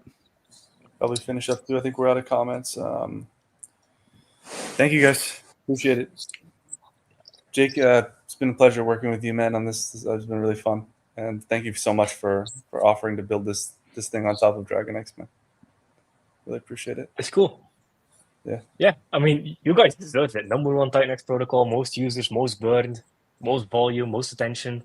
Like, if there's anything I wanted to build on was DragonX. So now we're doing a boat. We're burning Titanx and we're burning DragonX. Skill shot. Love it. It's going to be awesome. Yeah, congrats, guys. I'm really looking forward to seeing this thing come out and rock the Titanx world. Sounds good. Glad you're able to. Very, very soon. Okay, guys, take care. All right. See you. See you, boys. See you, chat. Yo.